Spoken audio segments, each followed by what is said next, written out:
2021 meeting of the Natural Resource and Environmental Commission to order.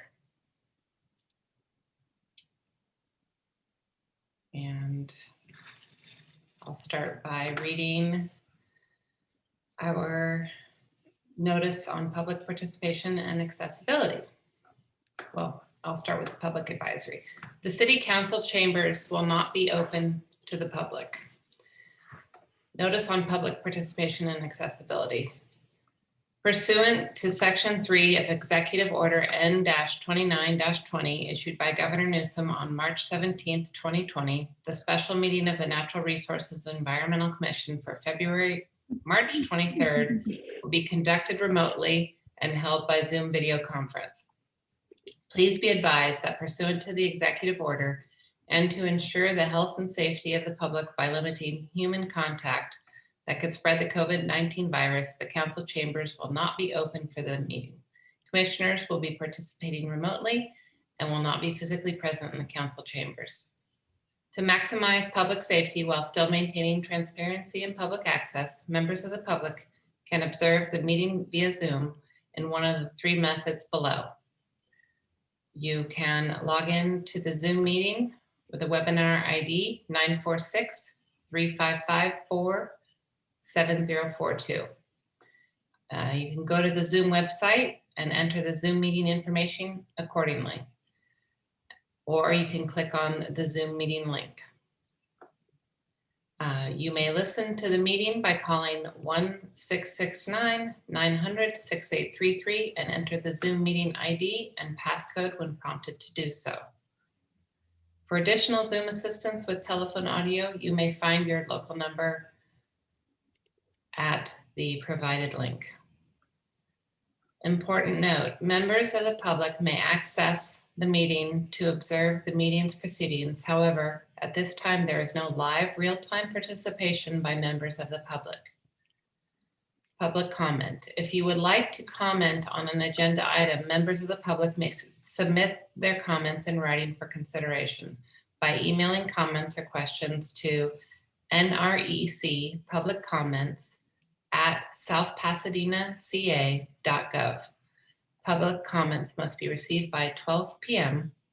March 23rd, 2021 to ensure adequate time to compile the post.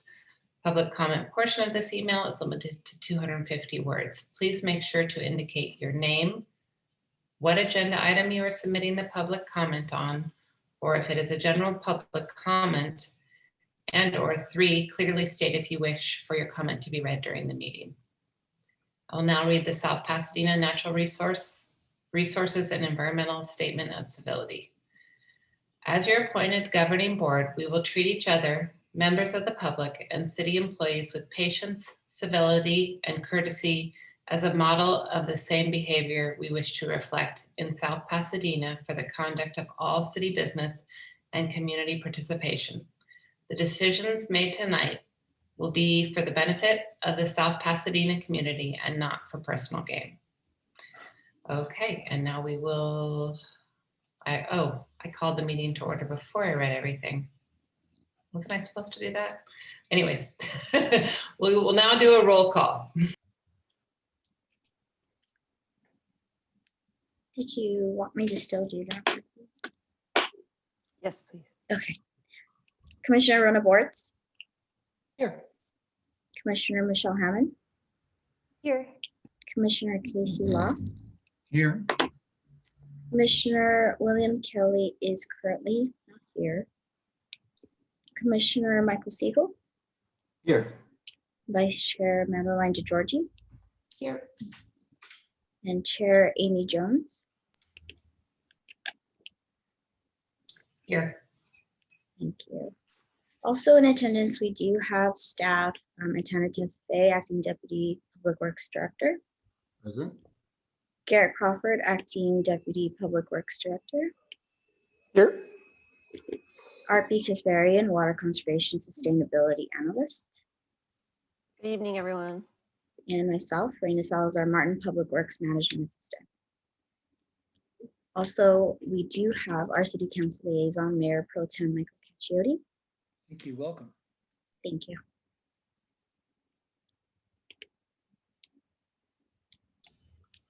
Okay, I will now lead us in the Pledge of Allegiance. Please unmute yourself so we can all join in.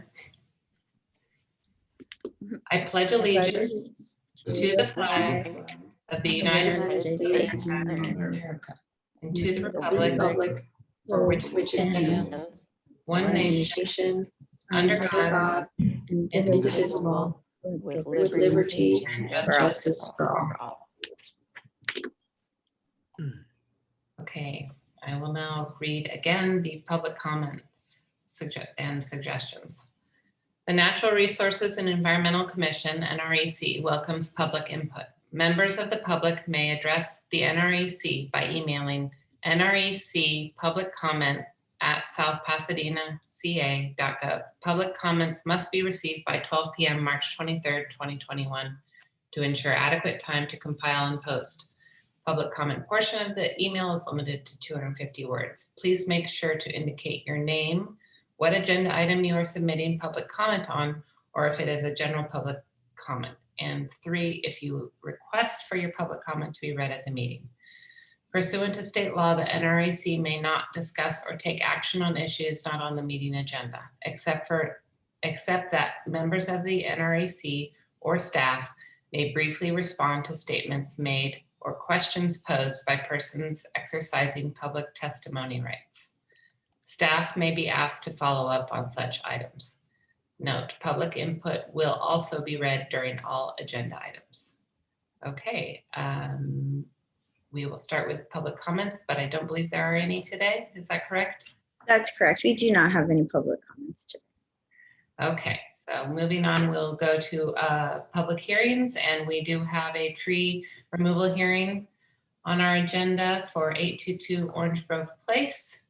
The recommendation by staff was that the NREC recommend approval to the Planning Commission for the removal of 3 non-native trees at 822 Orange Grove Place, subject to the proposed conditions of approval.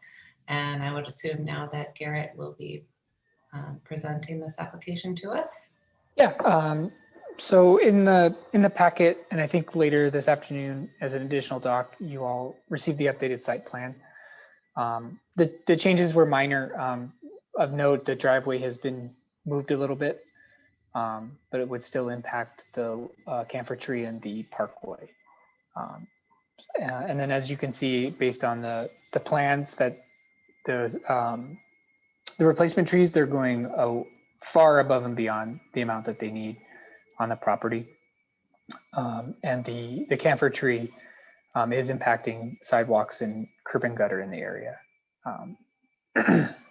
So that's why we're recommending it for approval, for you guys to recommend it to the Planning Commission for approval. If you have any questions, let me know. I'd be more than happy to answer them. I do. What? I have a question. Sure.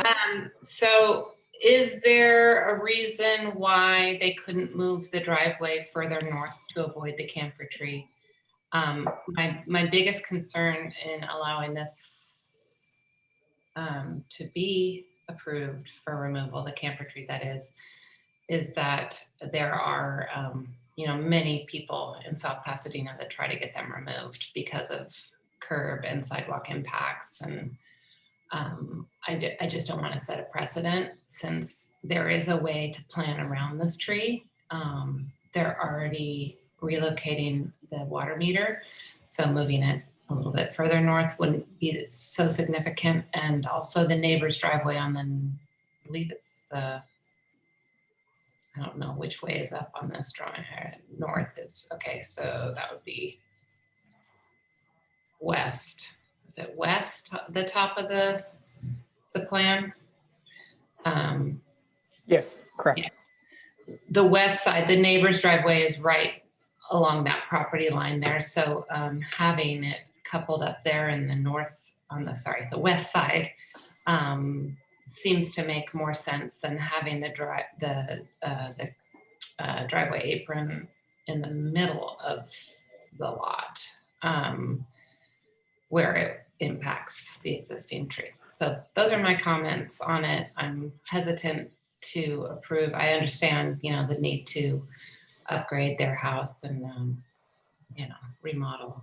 And the 2 backyard trees are obviously in the way of that, but I feel like there's a way to skirt around the camphor tree. I believe if you wanted to make that as a recommendation to the planning commission, that would be acceptable. My only concern is when the city does go in to fix the curb and gutter, the root pruning that would be necessary to make that happen could possibly destabilize the tree, and we may need to remove it anyway. But it's not guaranteed. If I may, I agree with Chair Jones with everything that she had said. I'm inclined not to approve because of the same reasons. It is going to set some sort of precedent, because time and time again, we've heard residents complain, about their trees buckling the sidewalk and everything. And, it seems to me, looking at the plan, that it can be moved. So I will be voting not to have the trees removed. Thank you. If you wish, would be to approve the 2, but then with the recommending that they move the driveway so the parkway tree could be saved. I believe that would be the recommendation you would be giving to planning commission. Could I ask a question, Garrett? Of course. Would you're saying that even if the driveway is moved to a different location, so the camphor tree is able to stay, the city will still be planning to do some sidewalk work? Is that because of the water meter needing to be moved, or? It would be the curb and gutter, because the root system damaged the curb and gutter, and we need to fix the flow line so the storm water will run properly down the street. And in that process, we have to take usually a couple inches back to get the forms in. Mm-hmm. And until we get in there and do the root pruning, I don't know if it will compromise the tree's safety and health. I'm not sure yet. It's kind of on one of those, we don't know until it looks that way. So that's my only caveat. It's not. And if we have to do that, if the city has to do that, like if it ends up taking too much root to cause the tree to be unstable, does that then fall on the city's responsibility to pay for the removal of that tree? Correct. While right now it would be the property's responsibility. Correct. So it could end up costing us money when we don't need to be paying it then. Yeah, possibly. Okay. Potentially, yes. Garrett, would you ever go out? I mean, is that something that you would do? Would you do it before approval by any chance? Like, would you have a crew go and look at the the root system in the gutter and stuff, and then if we could just table this for a minute? Or is I looked at it, and it's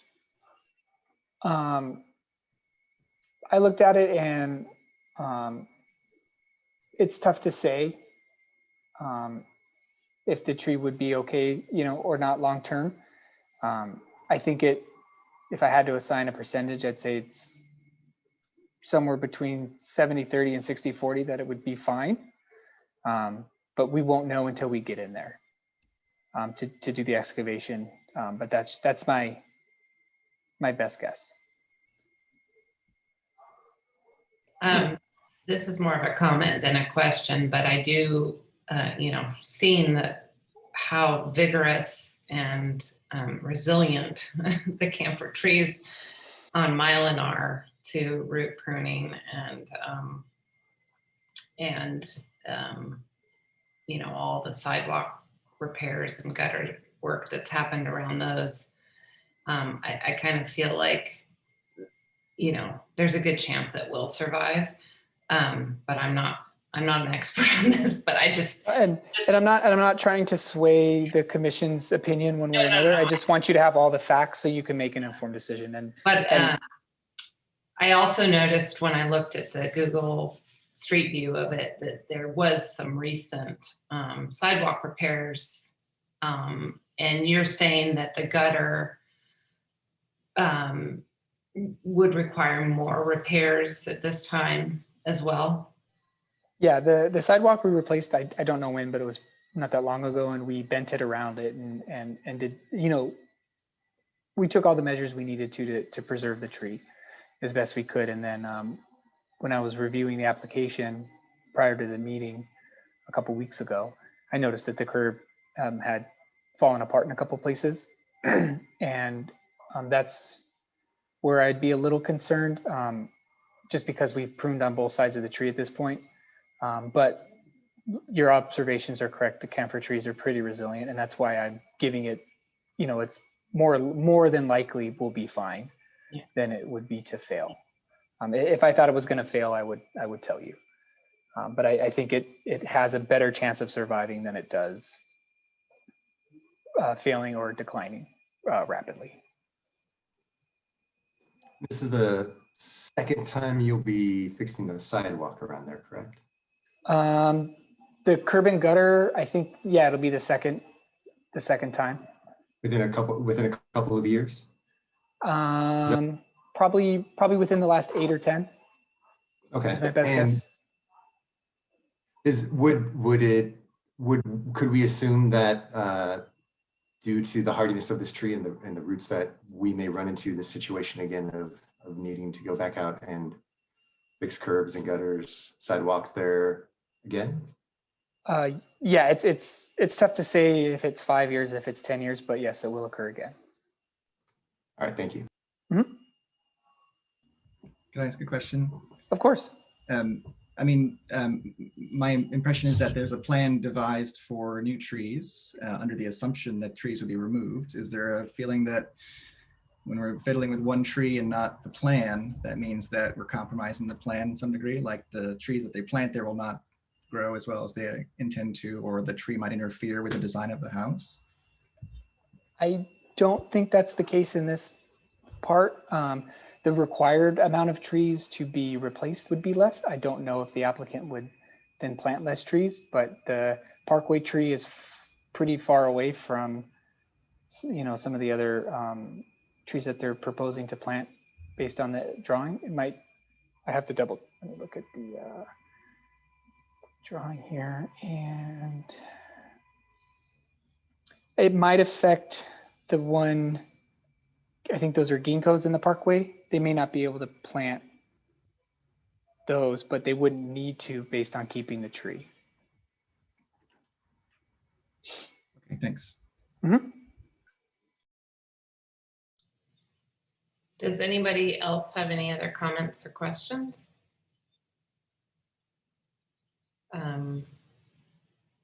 Would anyone like to make a motion, or I can make a motion based on what we've discussed?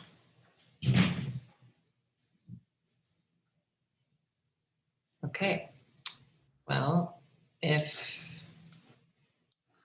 I would like to make a motion that the application for tree removal for 818 Orange Grove Place, is it 818? Sorry, wrong address.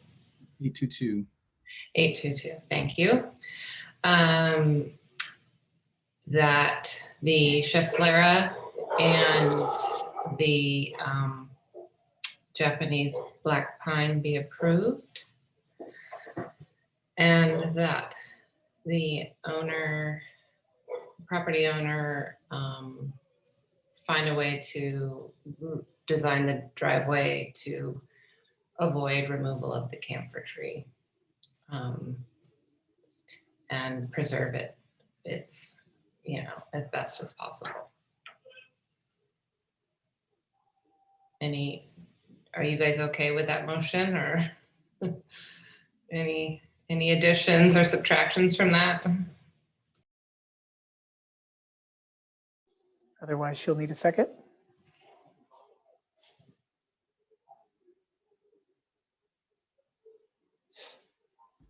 I'll second it. Okay. Okay, if we we can go ahead and take a roll call for that motion.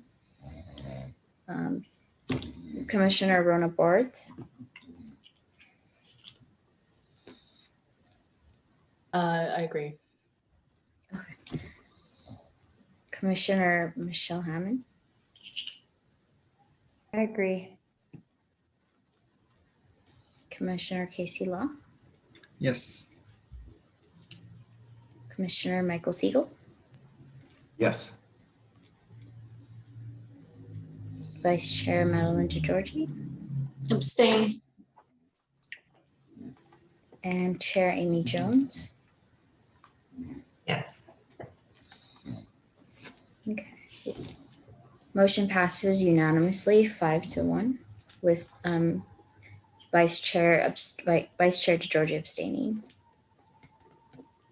Excellent. Well, thank you all for your time and appreciate your attention and care in this matter. Always appreciate our tree hearings with you. So I will see you all next time. Thank you.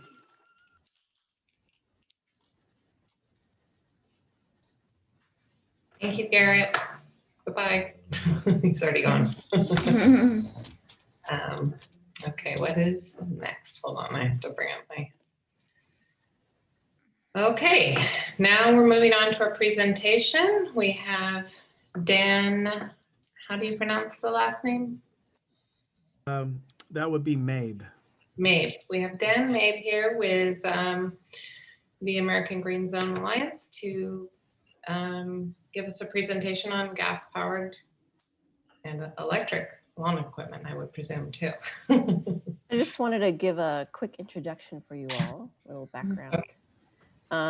So this evening we have with us Dan Mabe from American Green Zone Alliance, AGZA, who will be presenting on the gas-powered and electric lawn equipment.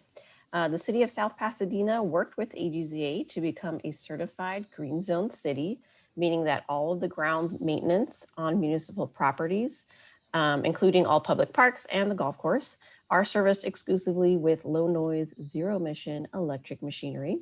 As you all know, restricting the use of gas-powered lawn equipment, especially leaf blowers, is of utmost importance to our community. The city's climate action plan, which was just recently adopted in December, includes the following action to be taken in the short term. Establish an ordinance that restricts use of gas-powered lawn equipment, including leaf blowers, and provide information on the city website outlining available incentives.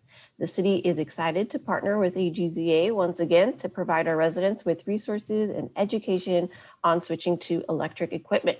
So with that, I'd like to introduce you all to Dan Mabe. Thank you so much, Dan. Wow, RP, thank you so much.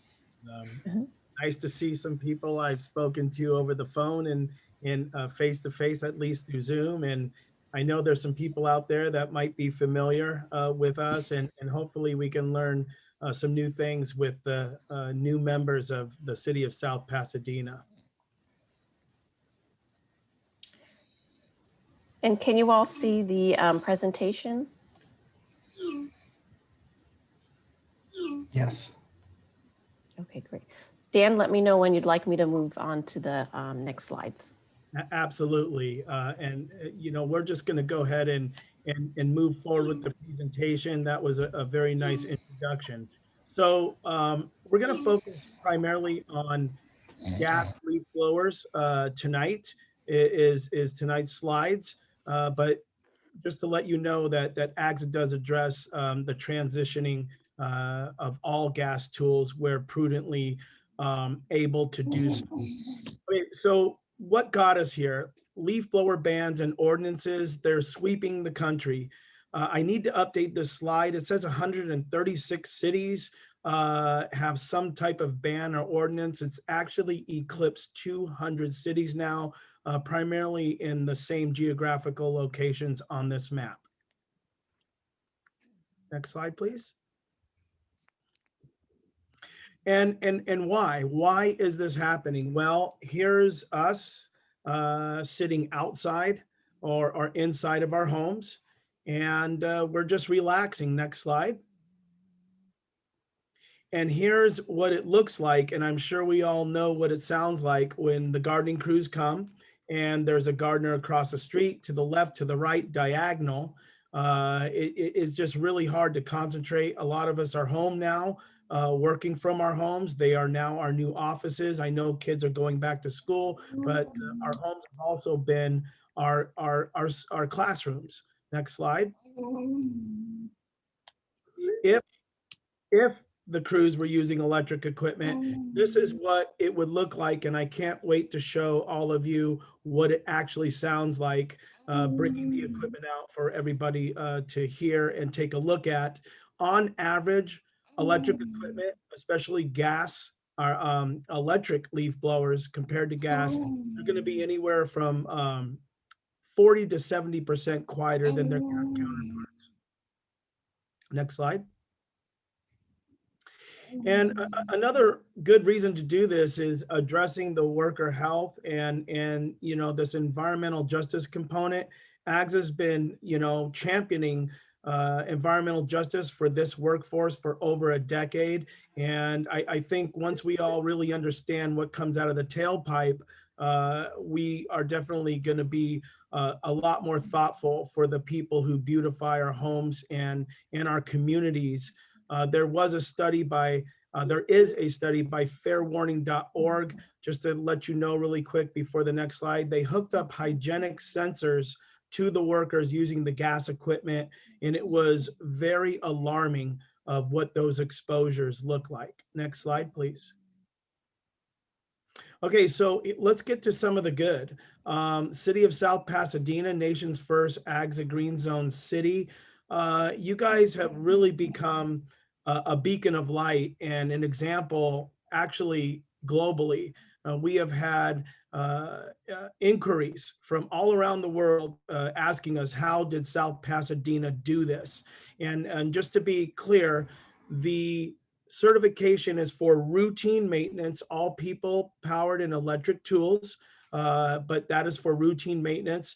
We do concede that there are some workloads that may have to be done with some gas equipment that is more seasonal in nature, but routine maintenance makes up for over 90% of the impacts in grounds maintenance operations. Next slide, please. So this was a pretty big deal for those of you who may not have been there or are known about this. We actually started this project way back in 2012, but the actual Green Zone certification has been intact for 6 years. But as you can see at this ceremony, it was the mayor, city council, there were California Assembly members, and actually a California state senator present at this ceremony. Next slide. And what does that get us? Well, it gets us a lot of environmental remediation benefits. Look at these annual impact reductions. This is something that we call ELF, Environmental Landscape Footprint. I highlighted some of the things I really want to stress tonight. You guys are reducing annually, every year, nearly 60 tons of airborne pollutants. That includes 45 tons of carbon dioxide. You have nearly 1,700 pounds of hydrocarbons. Over to the right, 376 pounds of nitrogen oxides, that's NOx. It's a particularly nasty smog forming emission. And then in the middle, 281 pounds of particulate matter. Even though it's the lowest, it's the most potent. These are those microns, 2.5 microns or smaller, sometimes 0.10, that are a result of unburned, inefficiently unburned fuel coming out of the tailpipes of this lawn and garden equipment. And of course, you can see at the bottom, 40 to 70% quieter for your city. Next slide, please. So it's important when we approach this to look at this equipment before demonizing workers. We hear a lot of incredible complaints, and some of them are pretty mean-spirited, and we really encourage everybody to look at the equipment that has been afforded and available to this workforce for the past 4 decades. Next slide, please. This is why Axa engages the workforce. We empower them with information. We embrace them as stakeholders, and we provide the training, the certification, and then we're able to help them understand that this is better for their health and it's better for the health of the community. And so far, we're really doing well with this blueprint. Next slide, please. We're out there on the front lines, not just with the larger companies, as you saw in the previous slide, but we're out there with these independent operators. We bring the equipment, we let them try the electric compared to their gas so they can understand the workload production capability of both. And then we explain to them how to set up charging infrastructures at home. And we're really encouraging them to go in a different direction. Next slide, please. So it's important that we just do not focus on the workforce itself. Ultimately, it's up to the property owners what happens on our properties. And I think we need a paradigm shift in our societal thinking of what our landscape should look like. Next slide, please. So here you have what we have been accustomed to the last, again, 4 decades, hyper manicured landscaping. It's neat, it's tidy, but it's also bland, void of life. And to me, it's very boring compared to the next slide. This actually is easier on my eyes. Here you have a very well-kept property. The leaves are on the grass, but it's okay. It's beautiful. It's not a safety issue. And I can tell you for this particular property, they allow their gardeners to actually mulch the leaves so they can act as fertilizer for this grass here. Next slide, please. We also are not just saying, let's get rid of gas tools. We're thinking about the entire picture. We encourage people to plant pollinators and add more biodiversity in our neighborhoods, in our gardens, and it starts with all of us at our homes. Next slide. So coming down the stretch here, we just want the city of South Pasadena to know how grateful we are and how amazing it's been to partner with you guys to be the first city and set that example. We have solutions. We are a resource. We provide community workshops for homeowners and gardeners. These can be done by Zoom. Field workshops and tool demos for gardeners in your community, and these can be conducted at Axa Green Zone Parks right in the city of South Pasadena. And then we have tons of templates in Spanish and English to inform that workforce of how to prudently and responsibly transition over to electric equipment from gas. Next slide, please.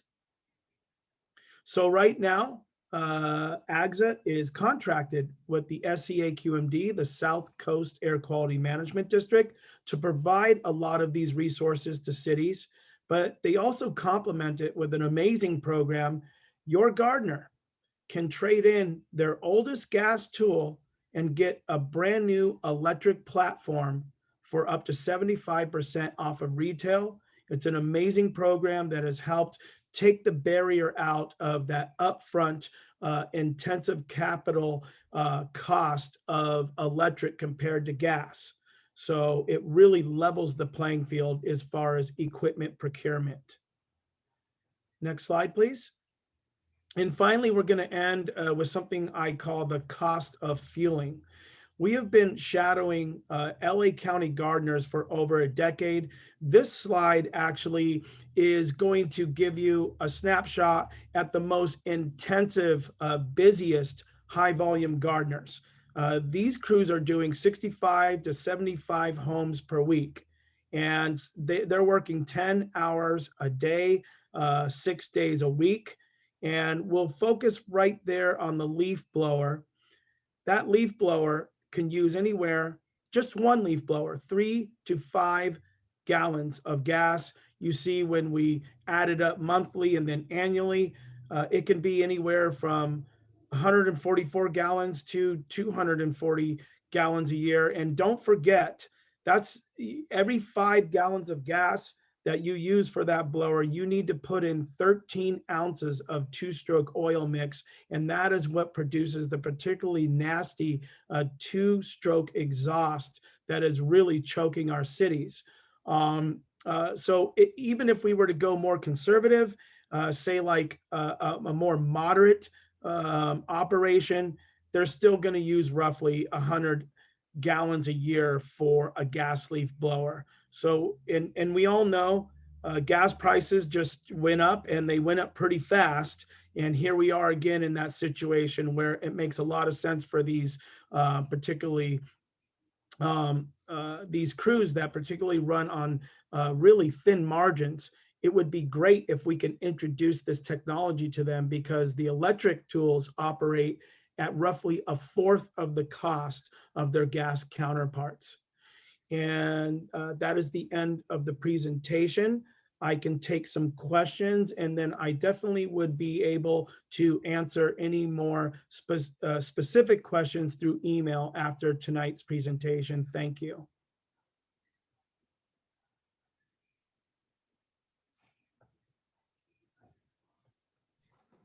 I have a question. How long do the charges typically last, say on a leaf blower, when they're fully charged up and then the crews are out working? How long do those charges last?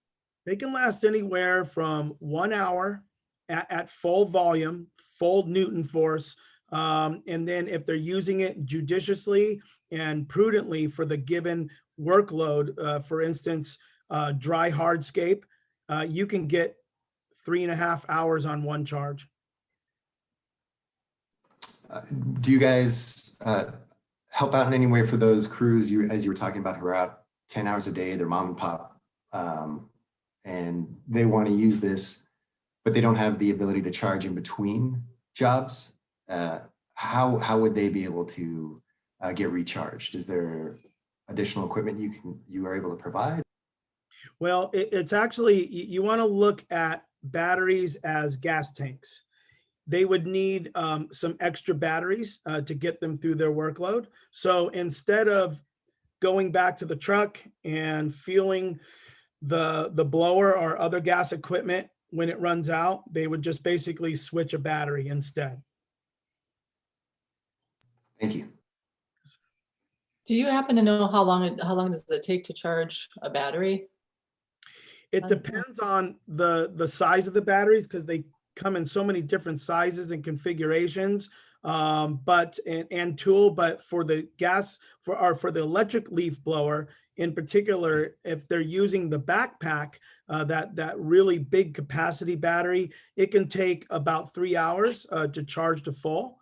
But with that being said, these batteries do not have a memory. They all have what you call a BMS, a battery management system. And we've already, all of the crews that we've trained, they've identified what we call opportunity charges. They'll let their clients know that they're using electric. They'll have a couple of batteries, and when they get to their next client, they'll plug in. And just because you can't charge it from 0 to full, you can still do supplemental charging throughout the day, again, because they do not have memories.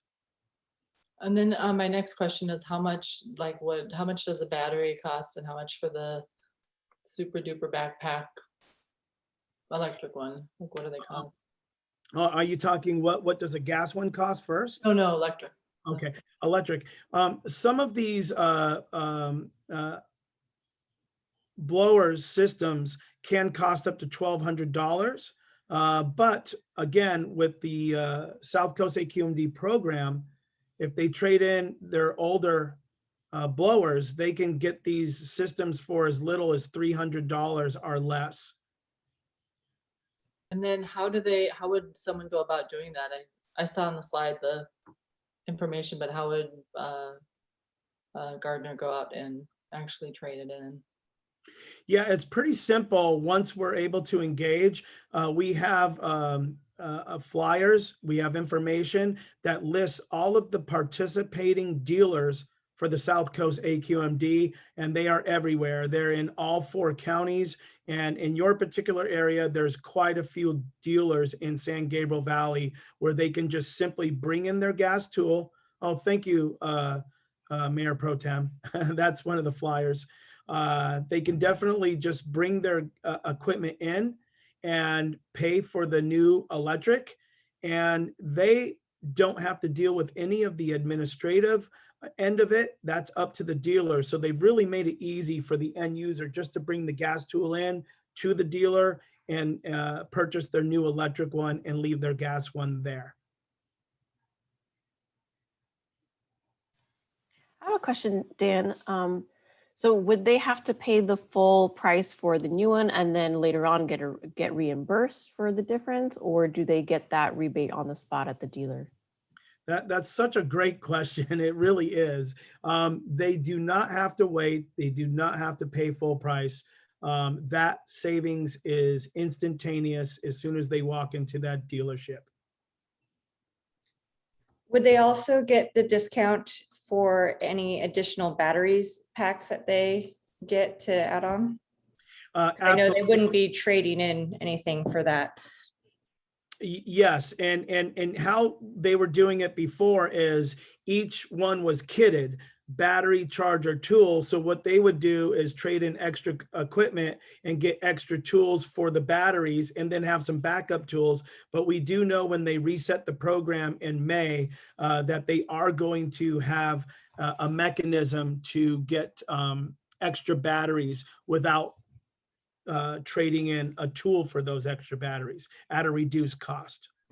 I would think that would be important because based on what I observe and on my old property, they usually only spend about 15 to 30 minutes per property. So it really wouldn't be adequate time to recharge much. Knowing just, I have an electric blower on my property that I use myself. But, and then so they would definitely need additional packs to be able to last through the day, unless they were doing giant properties. But most gardeners are dealing with lots that are 10,000 square feet or less. So, and then there's no other way or type of battery packs that charge faster, right?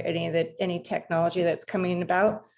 Not specific to this industry that I know. I know there is some promising technology out there, and it eventually does trickle down to this industry. But again, manufacturing is always on a shoestring budget. Of course, they have to really watch how much they spend, and they're going to get something quality out to market, but they also have to, they can't splurge on anything new and unproven yet. But definitely you are on mark there. As I stated early on, the idea and how we were able to convert the entire city is spec out that workload and then equip them with that appropriate battery bank to get them through that workload throughout their day. So I'm not sure if you've already answered this, but if a city wants to go completely electric, not just municipal, but the, residential as well, do you have cities that you can talk about how you were able to achieve this, how the gardeners were able to cope with this? Because this is something we're looking to incorporate here. And I think a lot of the problem is people are concerned about how it's going to affect the gardeners. And, is there a way that, residents can put their own money forward and say, hey, I can tip this amount or offset, the cost. I feel like it should fall on the residents, since we're the ones breathing in the air as well. So Yeah, can you explain that, please? Thank you. Yes. I can tell you again soon. When South Pasadena did what you guys did, City of Ojai actually made a trip down to the city, visited the actual green zones, knew that it was real. They called us up and they said, how can we become Axa Green Zone certified?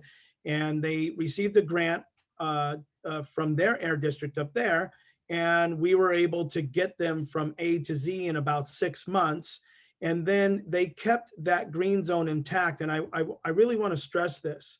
What you guys have done, what Ojai has done by doing this first as a municipality, setting the example and letting people know that, you know, hey, we're doing this, it definitely is, you've done the hard work. But yes, City of Ojai has not just banned gas leaf blowers, but they banned a category of small gas engines that are hedge trimmers, string trimmers, and small lawnmowers. Now, we did advise them through that process. We asked them to be very prudent, and we wanted them to phase this in and provide resources to make sure that an ordinance just wasn't enacted, and then all of a sudden people are getting warnings and fines and without that engagement. And that's what we helped them do. And that's what we're going to be able to help you guys do as well, should you want to provide that. Dan? I have a Um, question to add to. Oh, sorry. Go You can- ahead, Michelle. Go ahead. It was just building on that is since that you're offering to show examples of how it's worked in a place like Ojai, is there specifically like, was a warning in place as far as once they were kind of fined or told upon that then they would get helped with the exchange program?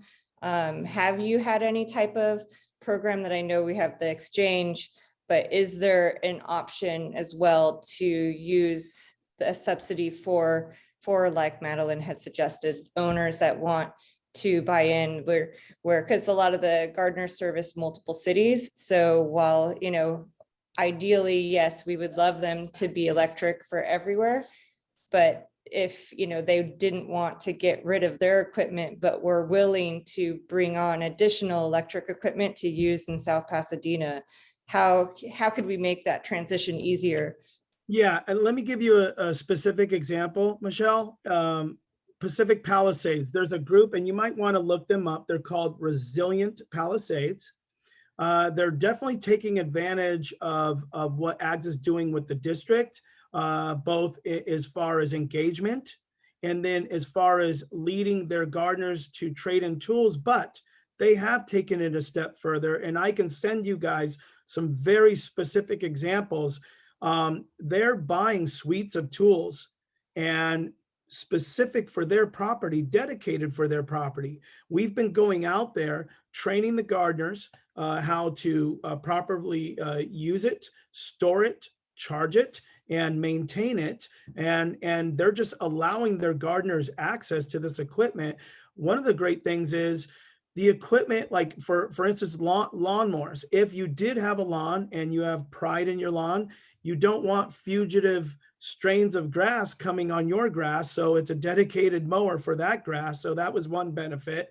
And the other is they care about their gardeners. They genuinely do. And they like their gardeners and they have relationships with their gardeners. So that is what they have turned to. Is buying these suites of equipment. The average cost for one home in the Pacific Palisades we see is $800 to $900, and they're able to do this.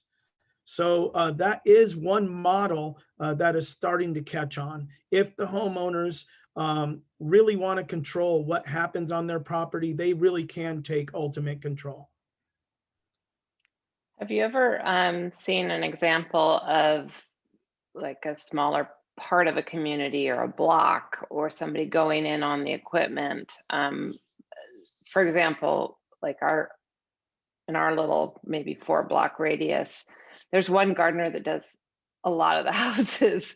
You know, if homeowners, property owners pooled their resources, I can see that it being highly beneficial. I don't know if you've encountered anything like that in the past. I think we still have a video of it. We have been doing that. We call them green zone clusters. 5 neighbors who use the same gardener asked us, okay, what's it going to take to, as far as equipment and batteries? So what we recommended is the homeowners basically just buy the batteries and the chargers, and the one gardener has all the tools. And those batteries are specific capacity to handle the workload on their property. So they're basically buying the batteries, charging and storing them. And all the gardener has to do is show up with the equipment and then grab the battery bank from that home, plug it into the tool and use it. So we've experimented and have had success with that model too. And I must say, you guys are full of great ideas. Yeah. Dan, I had one more question, and that's about the education component. Have we had any workshops in South Pasadena in Spanish? Is that something we could, what does it take to kind of start transitioning in terms of the education component and reaching out to homeowners so that they can talk to their gardeners and other people in the industry that might benefit?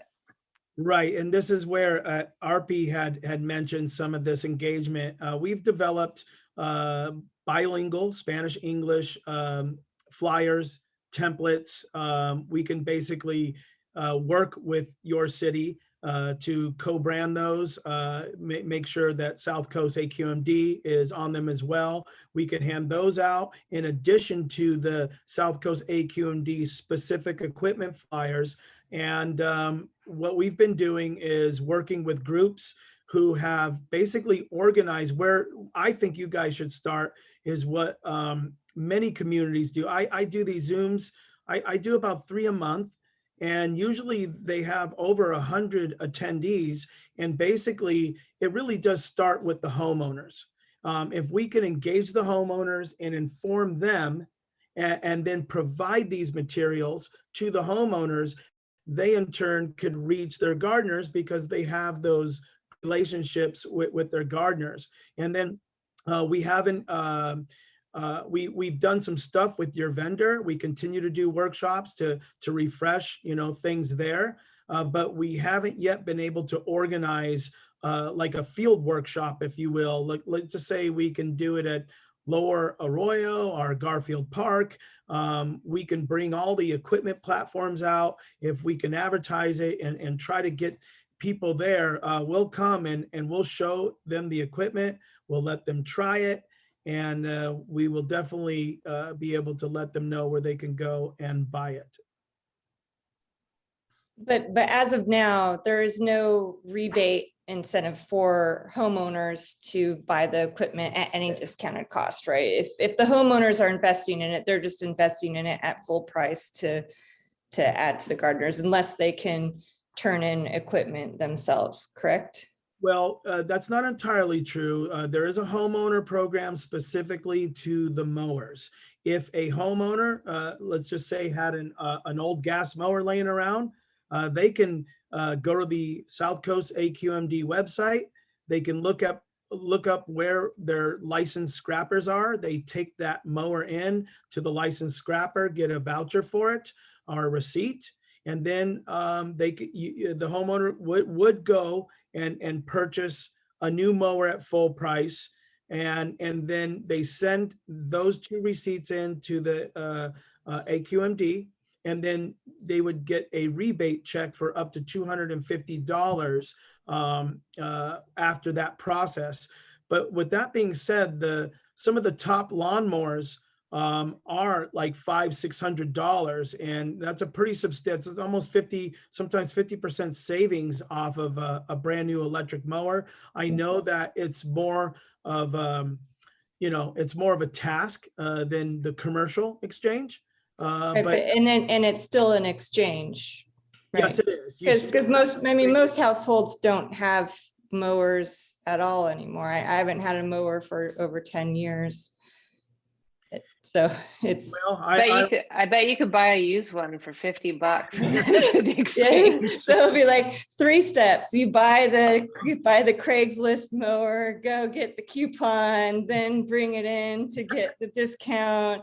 Like, we're looking for some really dedicated individuals. I mean, it would be great if the program, I mean, do you see it evolving in something, you know, I mean, that would be gangbusters if we could have like a simplified rebate program, like, you know, the energy saver rebate program to invest in the electric equipment without a trade-in. A lot of homeowners, I know, even, you know, myself, I don't have a yard anymore now, I'm in an apartment, but at my property, I would have invested in it for my gardener, or like how Amy had suggested, pooling with other people on your block to get the equipment for a gardener that might service, you know, 3 or 4 houses in a row at a time.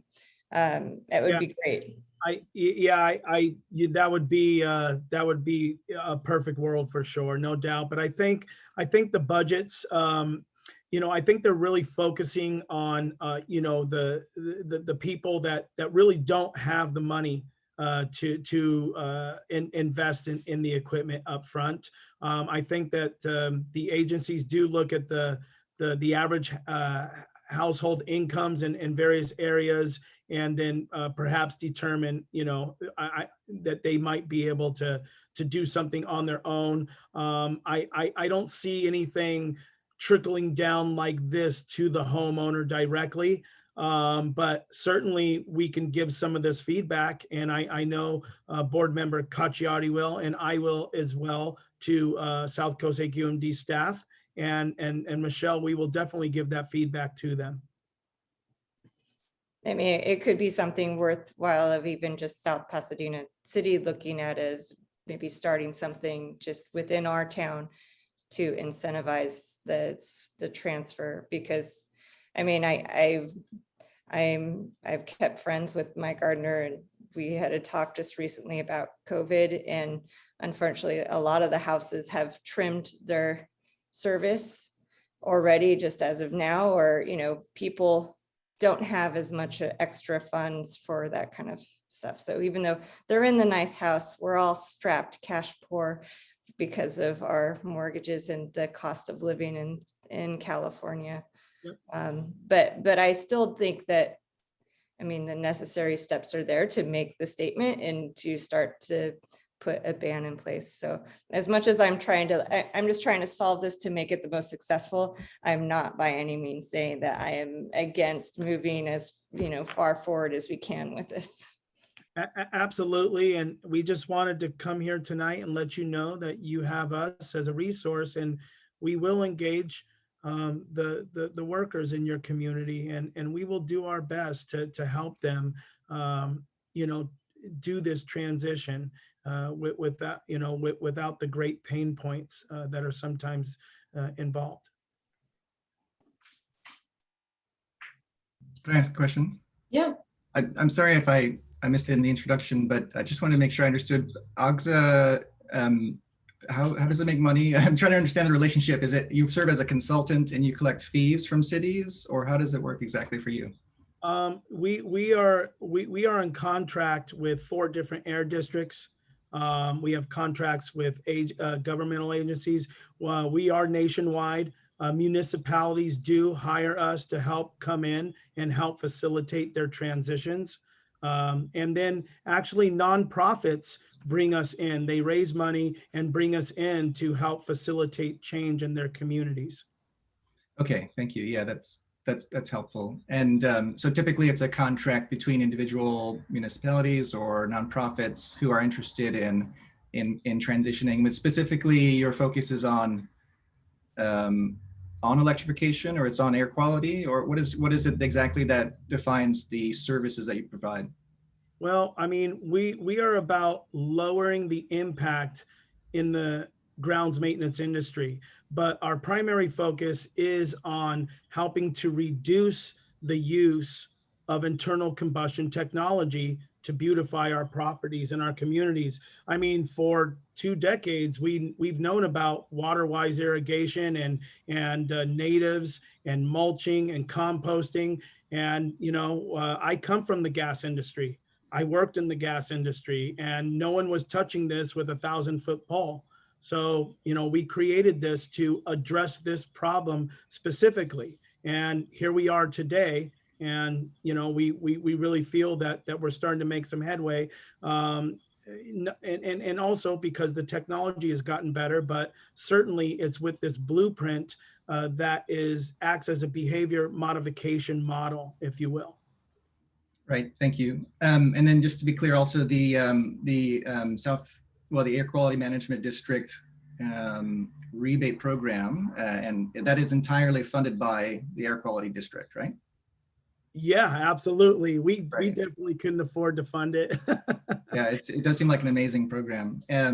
Okay, and so that's defined by policies of the Air Quality District. Okay, gotcha. Thank you very much. Maybe one final question on costs. So we talked about the I'm looking at the page over here, the incentive and exchange program through the Air Quality District.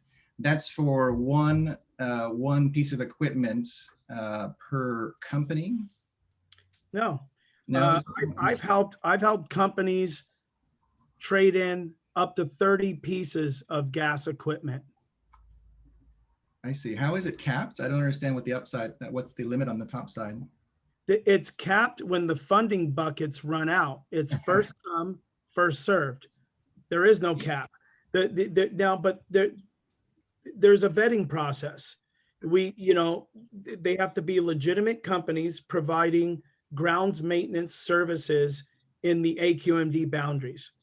So, and as long as they're qualified and they have a great qualification process through the dealers, through us, and through staff, just to make sure there's no shenanigans going on. But I will tell you, it got a slow start out of the gate a couple of years ago, but once we started collaborating, this thing really took off. We're struggling to keep funding buckets loaded up, and they've been doing a great job of it, and they're doing a new reset in May. So we try to stay on point there as well, but there is no cap. Right. And when you say we, I guess you're referring to the Air Quality District? Correct. Okay. But you're not affiliated with the Air Quality District? I am affiliated with them. I'm on contract. I'm on contract with the South Coast Air Quality Management District, Axa is. That is our affiliation. We work with them to engage in a number of activities, primarily to help with outreach for this specific program. Gotcha. Thank you very much. Okay. I have one more question. Sorry. You can ask 10, Michelle. In fact, I'm meeting you for coffee tomorrow. All right, so you're gonna like this one. It's gonna seem like I'm pitching you up, but so what would be your opinion? You worked with us, and we were the first city to start this and the turnover with the municipality services, but now other cities have come on board, and some have gone much more aggressive than us. And after reviewing our climate action plan and where two-strokes stuff lie into that, what's your opinion on it? Like the track that we're on, how could we improve? What would be your recommendations as of where things are now? What things that are available, that weren't available then? Do we need to reassess where we're at? No, I think you're on the right trajectory. I feel that just tonight's engagement is a tremendous step in the right direction. I'm with RP. I think that we should start a campaign of education and outreach. And we can help you guys do that and provide those resources. Any bans that have been put into place where we've been consulted, we always ask for a buffer. If you're going to put a ban or an ordinance or a restriction, let's give a 1, sometimes even up to 2-year period to allow them to acclimate to it and allow for a lot of this engagement to go on. So I think it really should start perhaps we can get together and engage the homeowners, the community of South Pasadena.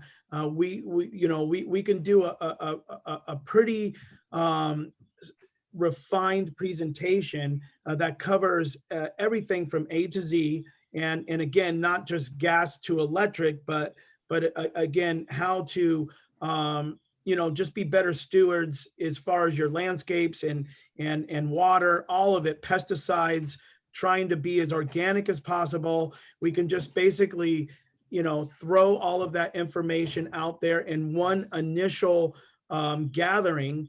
And then I think from there, it's just really about engagement. But I think that would be very informative to do something like that first. Anyways, that's what we've been doing with other communities, and it seems to be working. I just have a question. Is there any way that I could perhaps get a copy of the presentation? Because during the middle of it, I had to restart my computer and I missed a good chunk of it. So The presentation was actually sent out to everyone right before the meeting. oh, I didn't get it. If someone could I'll be happy to resend resend it to you. Oh, and then perfect. Thank It'll you. also be up on the NRAC webpage, hopefully great. tomorrow once I figure out the technical difficulties. Oh, perfect. Yeah. And But yeah, I'll send it. thank you. And the last thing is, so involving next steps, do we need to make a motion to add this as an action item for next meeting? What's the next step so we can start, so we can make a recommendation to council to begin this process of, you were saying workshops or a campaign, you were saying, to get the education out, to get everything rolling in this direction of, elimination of the gas powered lawn equipment.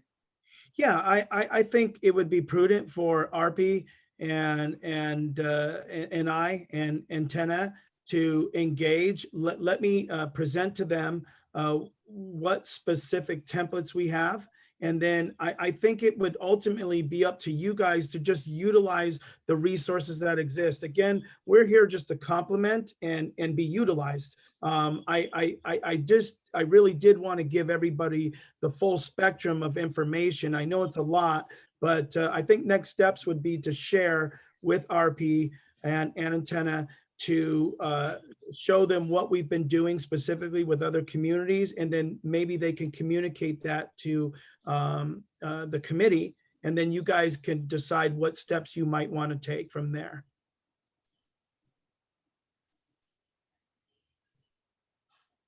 Okay, so do we make because this is a presentation and there's nothing to vote on.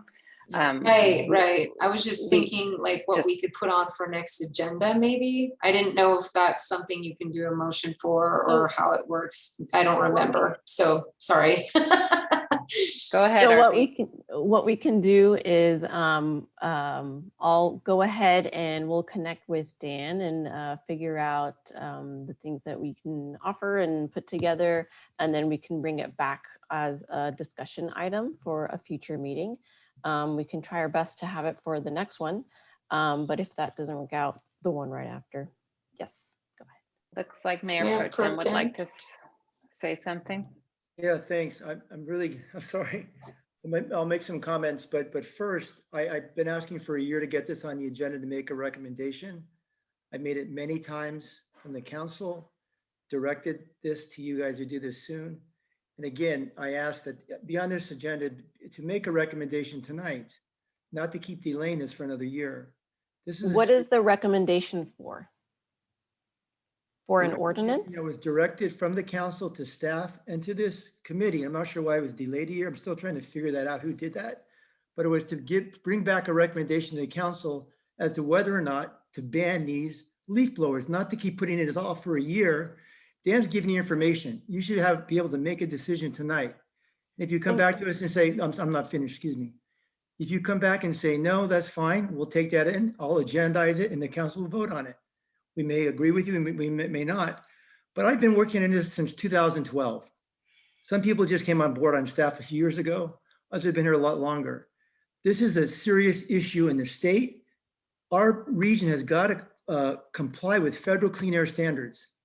And one of the reasons why we're trying to get these off, not just letting them keep using it somewhere else, because we're a non-attainment basin. We may lose billions of dollars in transportation funds if we don't meet clean air standards, and we don't meet it now. Lawn and garden is not some little thing. It provides, Dan will tell you this, and Carbs just said it, more pollution in your cars. You have a catalytic converter on your car.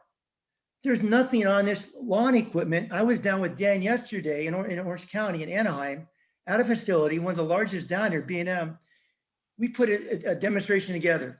You've got 25-gallon cans of gas just for one leaf blower in a year. 20 cans of gas, 5 gallons each. That doesn't include the oil you put in, the filters, the spark plugs, all the stuff you've got to replace, all the waste.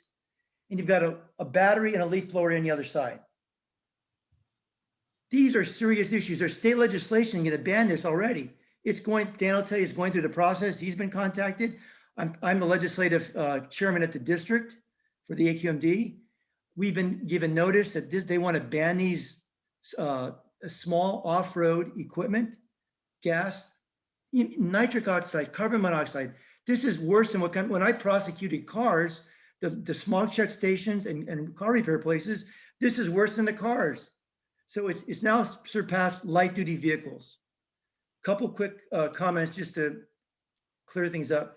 Dan is right. Ashley, because Dan came to us regarding the batteries, which I think, Michelle, you asked a question or somebody did. We actually voted, Dan, I wasn't sure if he was aware of this last week, just 2 weeks ago, to actually add that to the program. So Dan, we've already done it. That, because of you're pushing it, we have now, any gardener that wants a battery, instead of paying $200 or $300, they can pay $100 for that battery, which is worth hundreds of gallons of gas. So you won't have to pay $400 in gas. They've got a $100 battery. The other thing, it's like the electric car. If any of you have a hybrid car or electric car, the upfront cost may be a little more. Thanks, Michelle. But like my Prius, I've still got it 19 years, rarely use it, but I've saved over, $18,000 in gas. So I paid a few thousand more, but I haven't paid a penny in brakes, saved 18,000 in gas, and I bought a battery, but put 2,000. So it's 16,000 plus 2,000 saved in brakes. There's a major savings. Health is an issue for the gardeners too. This money, for the question, I think, Casey, this money came from the federal airshed grant, a few $1 million. And Dan's right. When we hired Dan, actually, I pushed for staff to bring him on board. So Dan works with colleges, universities, school districts, our city. We were down in Yorba Linda yesterday. Vice Mayor, there's also on the board. We're working with his city, Orange County State Parks. He's working with state parks. We'll get anybody that uses this, especially commercial gardeners, to change this. And the state sees this as a major problem in the state. So there's many facets here, and this should not be put off any longer. And again, I was very specific at last meeting. I stayed up till past midnight to say this should be on the agenda to determine. It's not just a presentation. This should have been agendized. I was so clear multiple times. And it's just, I'm sorry, I'm just getting impatient because sent this a year ago. Not myself, the council directed us to come back with a recommendation. And obviously some people had other ideas. I don't know why they're delaying it. But again, this is the third time I brought this up to this committee, and it was sent a year ago. So I'm sorry, it's just. If I may, Mayor Pro Tem, our first agenda, for some reason, it was a discussion item. I'm not sure why it wasn't an action item. I think because we were going to have the presentation, but then it was moved off of discussion and into just a presentation. I'm not sure why that happened. Yeah, why did that happen? Don't know. So may I respond? Okay. So as far as making this an action of whether or not to ban or not ban lawn equipment in the city, that recommendation to go ahead and ban it was already made, and it was recommended to go ahead and have an ordinance to ban it. So it's in that climate action plan. So once that climate action plan was adopted and it was recommended by NREC, that ordinance to ban it was recommended, if that makes sense. So the next step at this point is we would bring like a draft ordinance to NREC to then discuss that ordinance. And then once NREC is happy with that ordinance, then they would make the recommendation for that ordinance to then go to council for council to adopt that.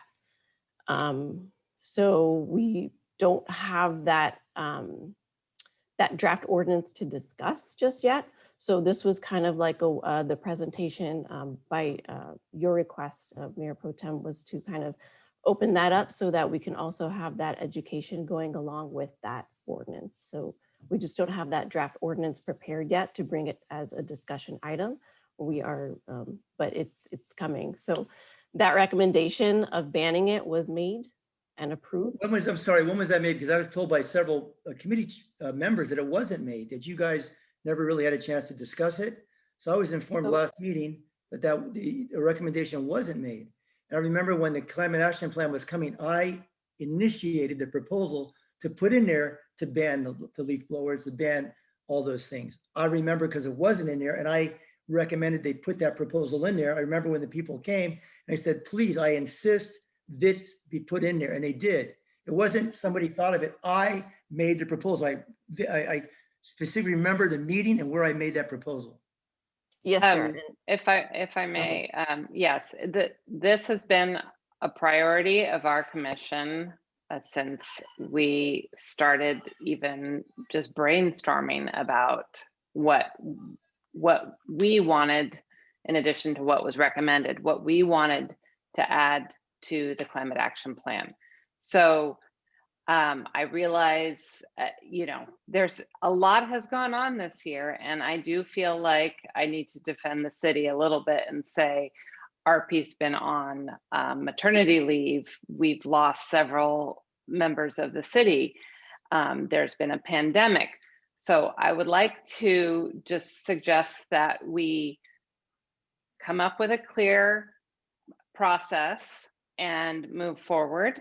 However, I think it's important that we also do so with patience and understanding. Okay. And I do think that in conjunction with moving forward with an ordinance, we can start with the education and outreach that Dan has recommended. I think that would be something we could do regardless of whether the ordinance is complete or not. We can start moving forward because the transition time for people to adapt to these new ways of doing business needs to be built into this. Michelle, you had a question as well. Yeah, so RP, just for clarification, and I had this question for you too, but I think Mayor Pro Tem Cacciati had already kind of answered it. As it stands right now, it's part of the climate action plan, but it's set to kind of be in place by a year from now, a ban, or there isn't a ban at all. It's just we're phasing them out with a projection of hopefully it'll happen at this time. So it is set as a short-term goal in the plan, which is the shortest goal that we've got, which I believe, I'll have to double check, but I believe it's 1 to 3 years that we would accomplish establishing a citywide ordinance. So it is like one of the first things that we would implement with the climate action plan. So the ordinance is coming. So there's no need to make an action of, do we need an ordinance or do we not need an ordinance? Since we are gonna get one, it's just the next step. It wasn't in like the immediate schedule of like, what's going to happen in the next, meetings, a couple meetings that we approved before. When do you suspect that we will see that? Can we make a pledge that it will be in the next agenda to review? Or, is that enough time to write it? It's really hard to say, it's difficult to do these ordinances. I mean, with the just doing a simple update on the tree code took, I thought we were done when I left. I came back 5 months later and we're still working on it. So if you really want it on the next agenda, what I would have to do is drop something else. So do you want to give up other things to make this happen? Do you Bring a know? draft ordinance, or Do you know what those other things would be that you would have to drop by top of so? your head? So it would probably be doing like the SB 1383 compliance, where we're getting organics for all residents. We're working on the laundry to landscape gray water grant, so we could. The SB 13 ordinance, that one is already subject to be pushed right now because of pandemic, right? Like we're able to kind of push it for. No, we have to have that in place by January 2022. Okay. So But we there- can't. I know there's a new bill, really quick. I know there's a new bill that they're pushing that is supposed to push that bill back because of the pandemic. So, Yeah, that's. yeah. As far as we know, we haven't received any kind of information on any kind of delay on that. We've been in contact. I mean, I've been in contact with Cal Recycle throughout this whole thing. So, yeah, yes, sir. Mr. Chair, maybe just a recommendation. Is it possible, just, I don't want you to change your schedule, but a lot of times, and you have to use it, not staff, but really the city attorney to draft the ordinance. And he or she would probably look for other models. Why couldn't you just make the recommendation to the city council that you want an ordinance and the specific points you want? I mean, my intent was, and I know Dan's is, was when I made a proposal to ban polystyrene in the city many years ago, I said, we're going to do it, but we're going to put in a phased-in approach. So you've got over a year to notify all the restaurants, and we gave them like 13, 14 months to do it. And that would be our intent, just what you're saying. I think, give the council, we recommend you do this. We don't have the resources. You don't want RP or antenna or you to, give us ideas what you want in the ordinance. And then we have the resources to tell the city attorney, and I'll talk to the fellow council members, let's put it on an agenda. And based on the city attorney, unless you've got someone else you're going to try to get the ordinance, but we just look at other models. Those other ones around the nation, and we'll put the ordinance together, and you can make recommendations when it comes before the council about any specifics, or give us specifics what you want in that ordinance, like a phase-in period over a year, an educational program like you're talking about. Dan, I, and another person has a green landscape business in the city have been talking about something at one of the parks where you can actually have the gardeners come in, try out the equipment like a library checkout, and we've got these ready to set up immediately.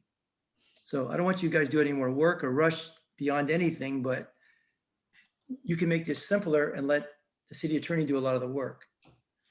Okay, so I have a question because I am new to chair and the rules of order here. I guess my question is for RP and antenna more than anyone else, and that is, if we make a motion to agendize this as an action item for next meeting, where we can move it towards council, is that a possibility? The ordinance, the forming of the ordinance, is that a possibility? I'm not sure what you're asking. If you, I think she's asking like a recommendation for, or a request for, like what Mayor Pro Tem's suggesting, that maybe the city council step in, or a request for their assistance to use those resources to draft the ordinance if it's out of the scope of what your workload is. So for it But not to go through NREC? I Well, think no. it would still need to be reviewed by NREC, but I think Mayor Pro Tem was just suggesting that if that was a way to speed up the process, since there are these other organic waste deadlines and other things that we might have to leave. I mean, I know as a commissioner, we definitely with MTech last year, we were overloaded because the committee was formed late. And so we had to kind of make a pledge to double down our agenda. We handled a lot more than what, we should have.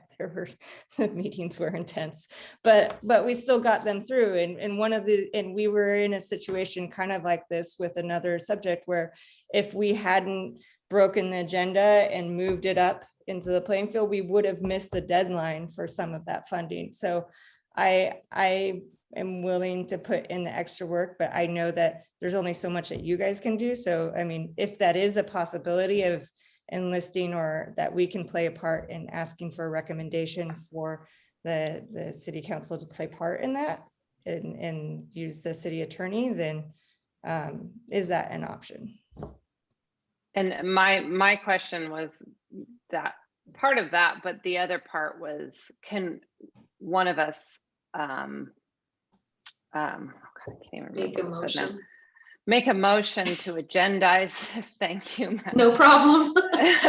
Make a motion to agendize this for next meeting where we vote to make it an action item for council to to move forward with a draft ordinance. I believe as the chair, you could just ask for it to be on the agenda. Okay, because Yeah. in reviewing all the rules of order, it was very confusing as to how to proceed when something is not. I'm not 100% sure, but I'm pretty sure you can, as the chair, Okay. just say that you would like to have something. Okay, Yeah. so I would like to say that I think it's very important that we add this to our action item discussion and action item for next for our April meeting. And then if there's anything the staff can do to sort of inform us on the process and how much time and resources it would require, and whether it can actually fit in our schedule of goals for this year, or if we can move things around a little bit, that would be fantastic, because I think there's a high level of interest. Okay. Okay. Is there any other discussion on Dan's riveting presentation and riveting discussion afterwards? Yeah, Okay. leaf blowers drive people crazy. When I was going through the slides just before, Tuesday is next door neighbor gardener day, and it's just amazing to this day. As much as we've done, there's a lot of work to be done still. So again, I appreciate all of you for your time and willingness to listen. And again, we're just a resource here to help. But I will close with this. Mayor Pro Tem was not embellishing. When CARB redid their inventory in 2017, they did surmise that the Southern California basin, our basin where we live in, they have strict attainment goals for South Coast, because lawn and garden equipment has already surpassed light duty and passenger vehicles in ROGs, reactive organic gases, and NOx emissions, which I presented earlier. And that is why we have what we have. So a lot of people really don't think of these things as something that potent, but you all can do your research and you'll see that it's all right there for you. And you can always reach out to us and we can send things as well. So thank you very much. Yes, Michelle. So I just wanted to also add for, when we talk about it next time, is that, I mean, just like how when I asked you, Dan, if there was anything to change from the path that we're on now about, you didn't really suggest to push up the ordinance and, what we're doing as the schedule right now. But I think the most important thing, because I also part-time lived up until recently in LA, which has an ordinance that is completely ignored. It's like an unenforceable ordinance is sometimes meaningless. So I think what's the most important thing is that, there's so many more that with the exchange program and the extra battery and all of these things that are available, I think the education outreach, if we're going to be asking for any recommendations for council, it's more resources for public outreach in a program to put in place to start letting people know about what's available and how to transition their gardeners. Because I know that the interest is definitely there. We all hate it. And if there's a viable option that's affordable for the transition, then I think we'll get people willingly coming on board even before the ordinance is in place. Yeah, and we're here to help with that. And I think if you do that, like Michael has prudently suggested, you have that phased in approach. Definitely, but the quicker the better with the outreach. And as I told somebody from staff earlier, we're currently on contract. So definitely you want to take advantage of what's there now since it's monetized currently. Thank you. Thank you so much, Dan. It was very, Thank you, everybody. very you. important. Thank Very you, Dan. important. Hope to And be I'm totally down for some distance coffee. awesome. You be well. Nice to meet you all, and take care. Bye-bye. You too. Thank you. I just Okay. reiterate, yeah, it's important to us and to the city. So we will do our very best to make sure that this comes forward, because he was a champion for the climate action plan. I know we're short-staffed, but it is very important to us to make sure this happens for our city. I just wanted to put that out there. Thank you, Antenna. I appreciate that. Okay, so now we have a discussion item, our Earth Day virtual celebration.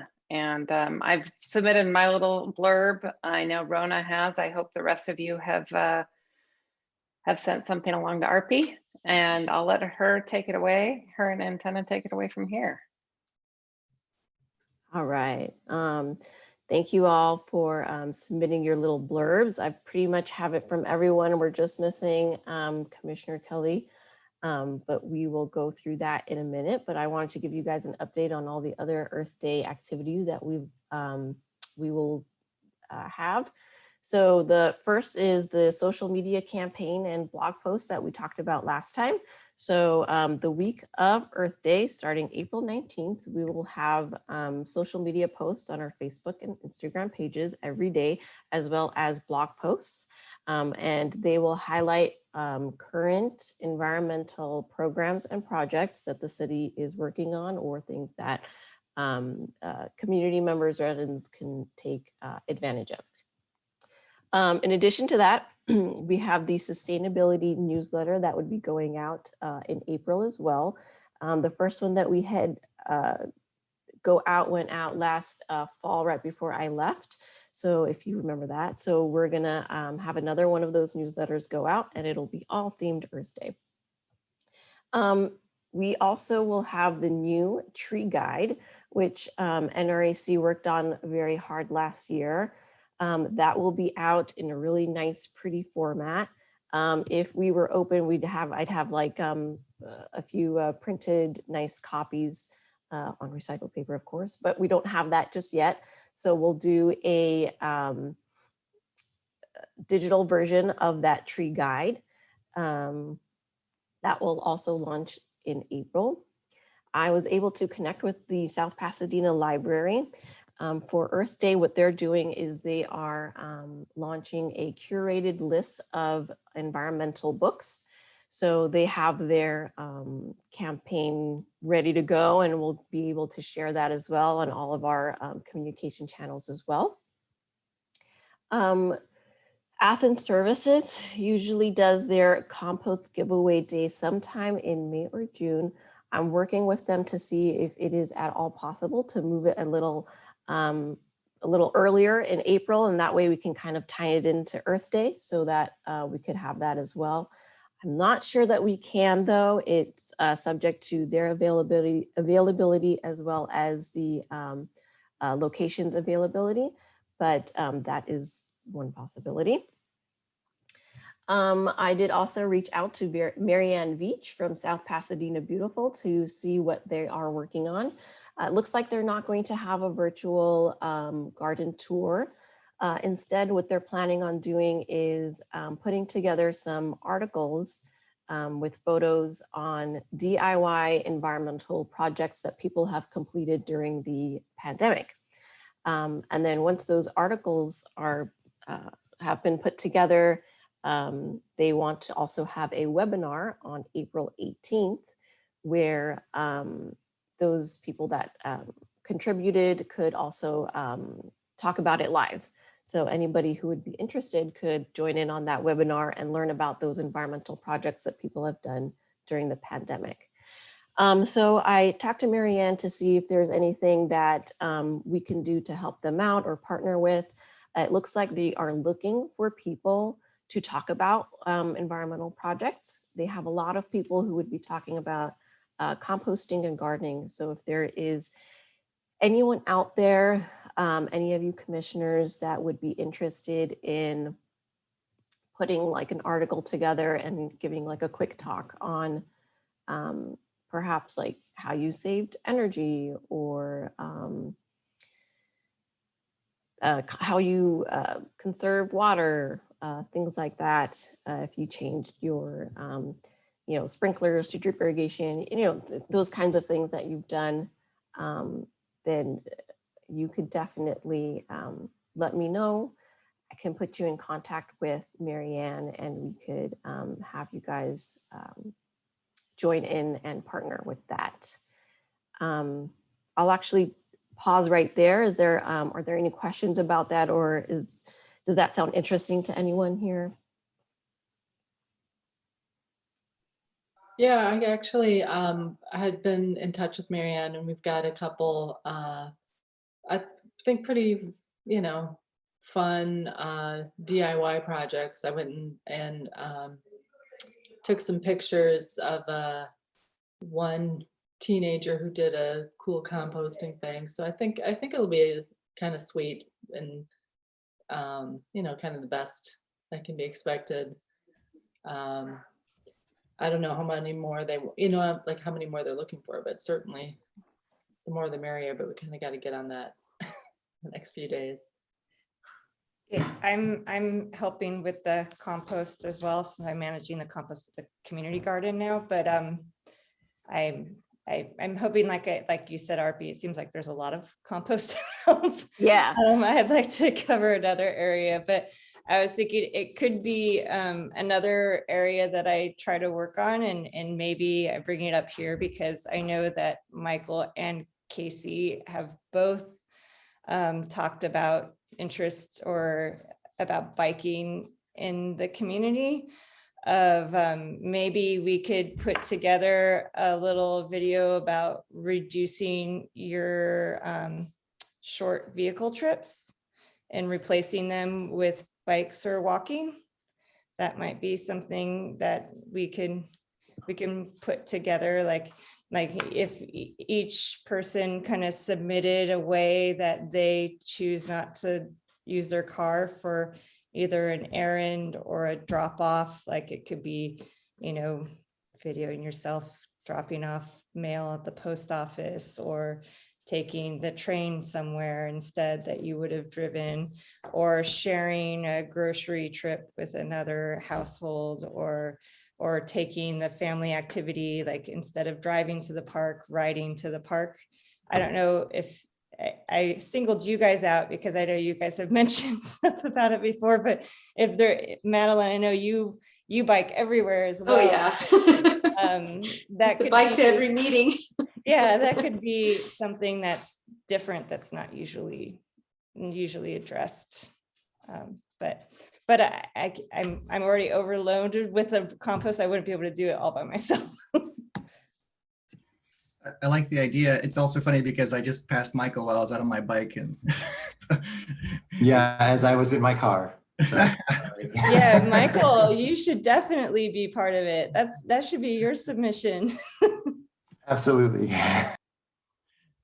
But I don't know. Sorry, maybe I missed it, Michelle. But you're imagining this is us, or this is like soliciting public submissions. I think it's something that's us, like, because I think they're gonna, they're gonna be trying to put forth the stuff to submit out or be part of a webinar series. So I think that I have a very avid bike commuter in my household that also edits, that I haven't asked, but he's within earshot and probably cringing right now, but maybe he would be willing to edit it together if we all had like a little submitted snippet of, how like a one trip that you've taken without using a car, like, or swapped out for the months for Earth Day.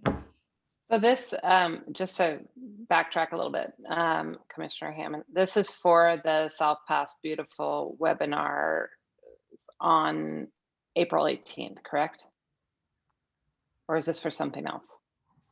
Right. Well, it seems like Rona would say they're looking for other ideas that aren't just compost. So I think, we could tie it to something about how you enjoy your surroundings more and get to enjoy like, if we're doing the post office, it could be highlighting what South Pasadena Beautiful has done to the landscape there. But I don't know, it could be used for something else as well. It just seems like we hit the same top topics all the time for Earth Day, and it would be nice to kind of expand on that. So I know that that's one vehicle to use it. I don't know if RP has any ideas if that would be appropriate, or if there's another avenue that it could be used. It could even be used as part of the social media. And then my other question for RP is, do you have a hashtag, a local hashtag that you're using for that week that you're sharing with these other organizations that you're talking about, and that we could share as well? We could come up with them.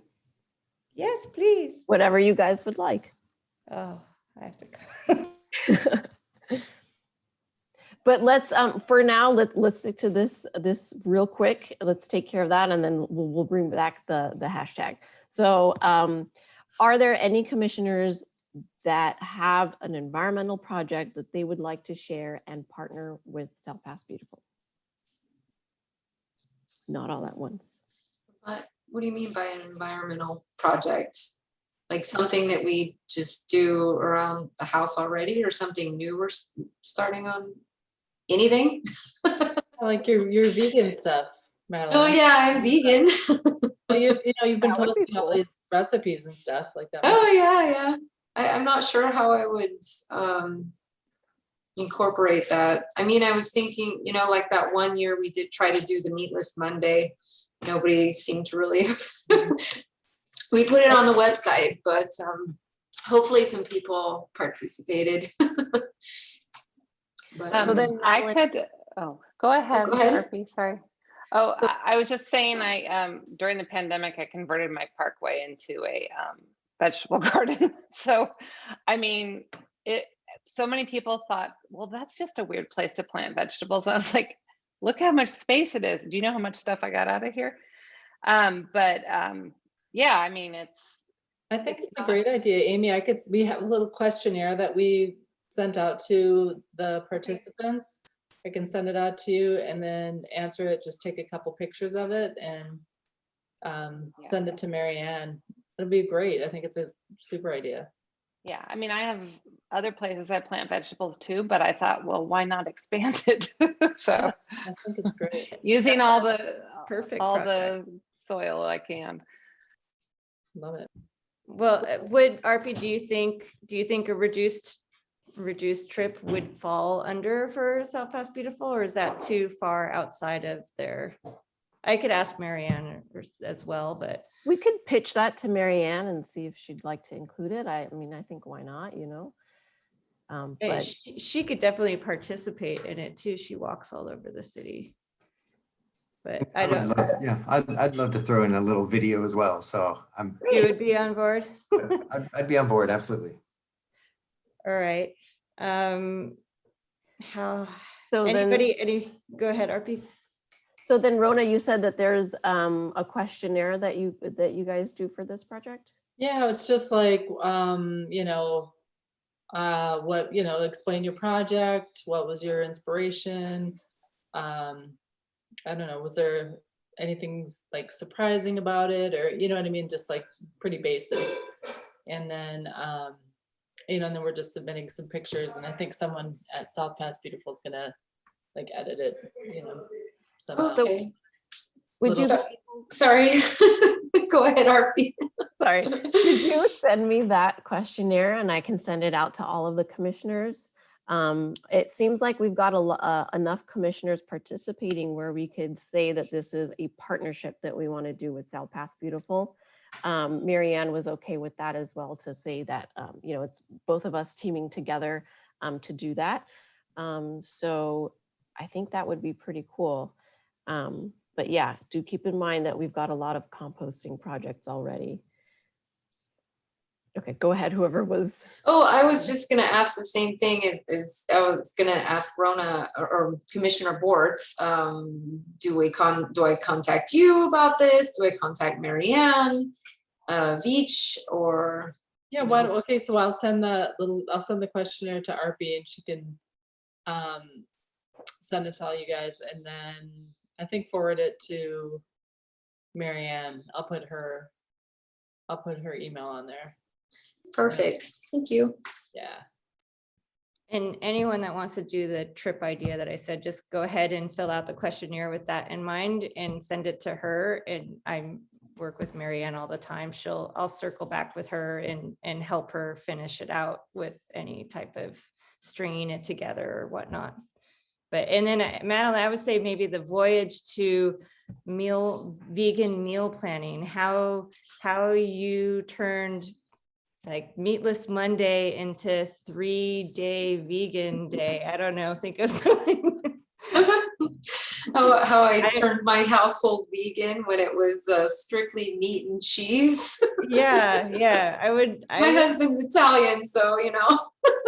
I would shop on Monday for 3 nights of vegan meals. Yeah, no, it's been an interesting journey, but I wouldn't have it any other way now. It's pretty much, I'm finding that I can replace almost anything, literally almost anything that I missed from eating meat or cheese. It's nowadays it's just all replaceable. That's awesome.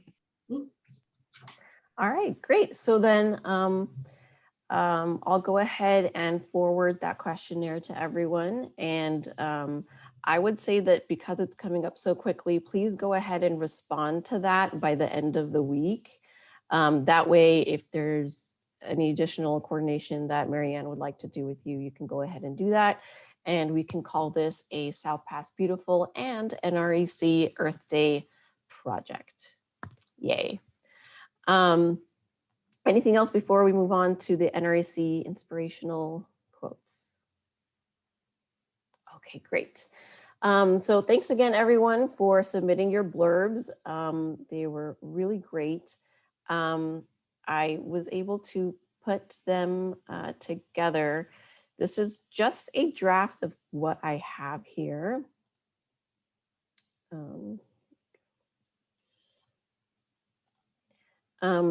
So I thought I'd have a lot more room to work with, but you guys love the city so much you can't stop talking about it. So we've got lots of big quotes here. So this is kind of the idea I have of like NREC says Happy Earth Day and a little blurbs here of what you would like. This flyer would then be included in our sustainability newsletter. It would go up on our website. We would do I'm not sure if we could do a blog post because they like to keep them a little short, but we could do a blog post and then link to this on the environmental webpage. So just wanted to show that to you guys. And I thought it would be fun if all of the commissioners would like to read out loud what it is that they submitted. Luckily, no two commissioner wrote about the same thing. So I think that's pretty awesome. I'm going to make my screen a little bigger and we can read through it real quick. I think that would be great. So Commissioner Siegel, would you like to start? Sure, I said, I am proud to be a resident of South Pasadena and am especially appreciative that we have officially adopted the Climate Action Plan to ready our community to be resilient and sustainable. Small towns like ours will lead the needed global sustainable movement, and knowing South Pasadena has committed to carbon neutrality is heartening. We have a lot of hard work and hard change coming, and we should all be excited. Our little city is helping lead the way. Awesome. All right. Chair Jones, would you like to read yours next? Sure. Since moving to South Pasadena in 2007, I've been inspired by our city's lasting commitment to our urban forests. In 2020, the city made some important updates and additions to the native and drought-tolerant tree list. Whether you are adding a tree to your landscape or parkway or a developer planting multiple trees, the tree list is a very valuable resource for everyone. It will provide you with size, special characteristics, location constraints, and much more. The new heat tolerance category is useful when planting street or parking lot trees. If you want to do something good for our planet in celebration of Earth Day, check out our new list. Coming soon will be inserted in that spot. Browse all the amazing trees and choose a tree that works for you. Awesome. Yes, and we will have that link live to our brand new tree guide. Cool. All right, Commissioner Hammond. One of the things that I love about our city is its walkability and access to the train. Since moving here, I've been able to reduce my dependence on my car, cut down my fossil fuel use, and have a better quality of life by getting outside more by foot and bike.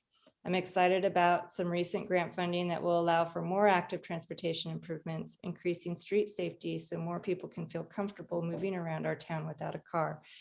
Private car transportation is currently our city's biggest source of greenhouse gas, and on average, half of our car trips are less than 3 miles long.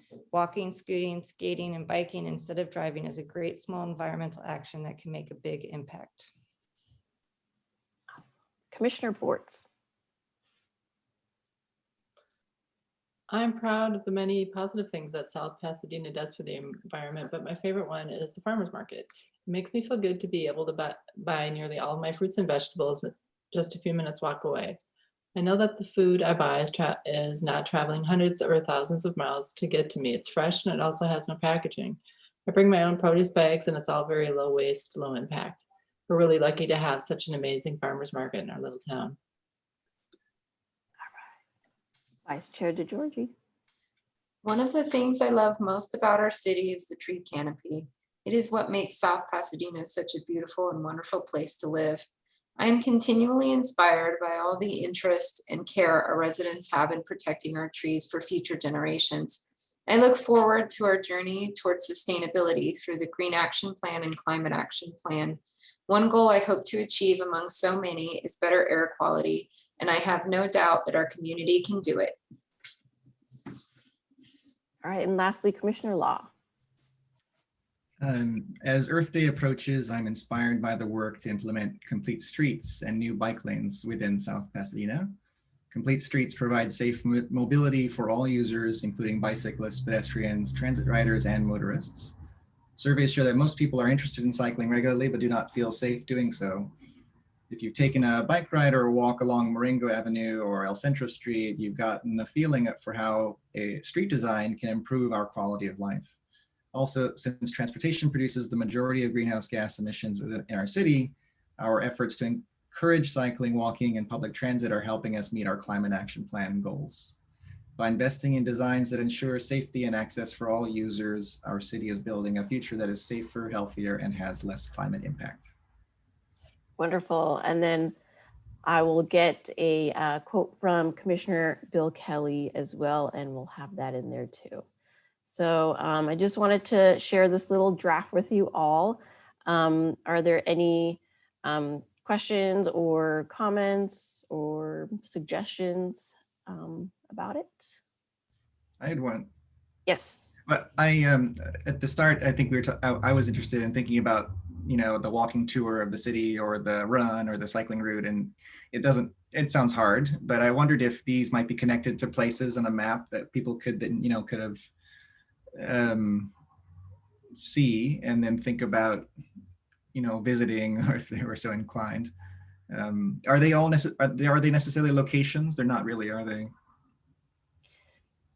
I I wouldn't say that they are locations. Yeah, okay. It might not fit in this scheme, so that's okay.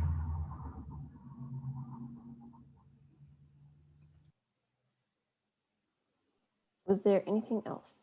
I think it looks really nice, Art. Yeah, thank you, Harpy. Of course. I had a question for Casey. What new bike lanes are being implemented?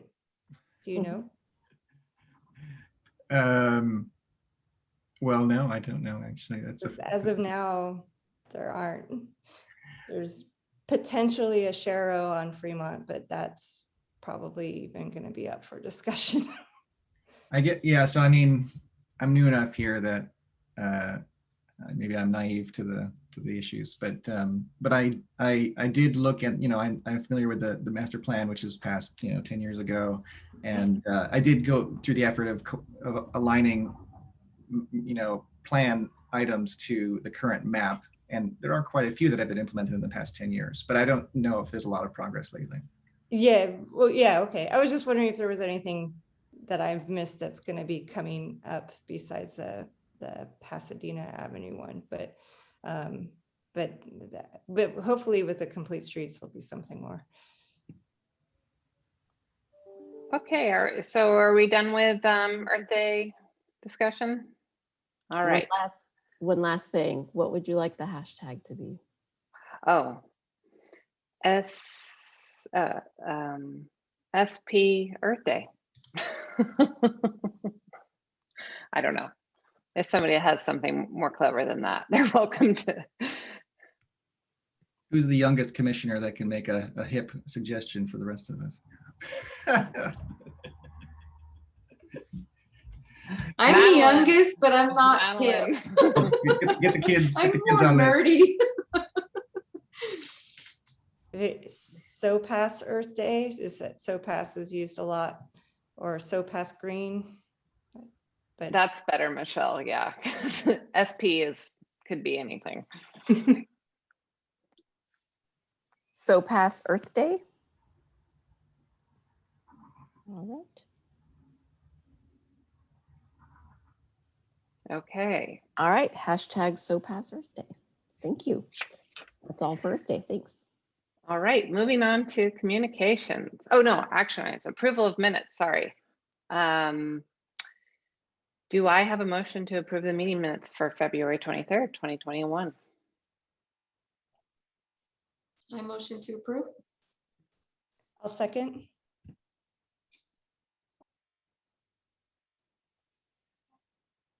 Okay, we're going to just do a quick roll call for the approval of the minutes.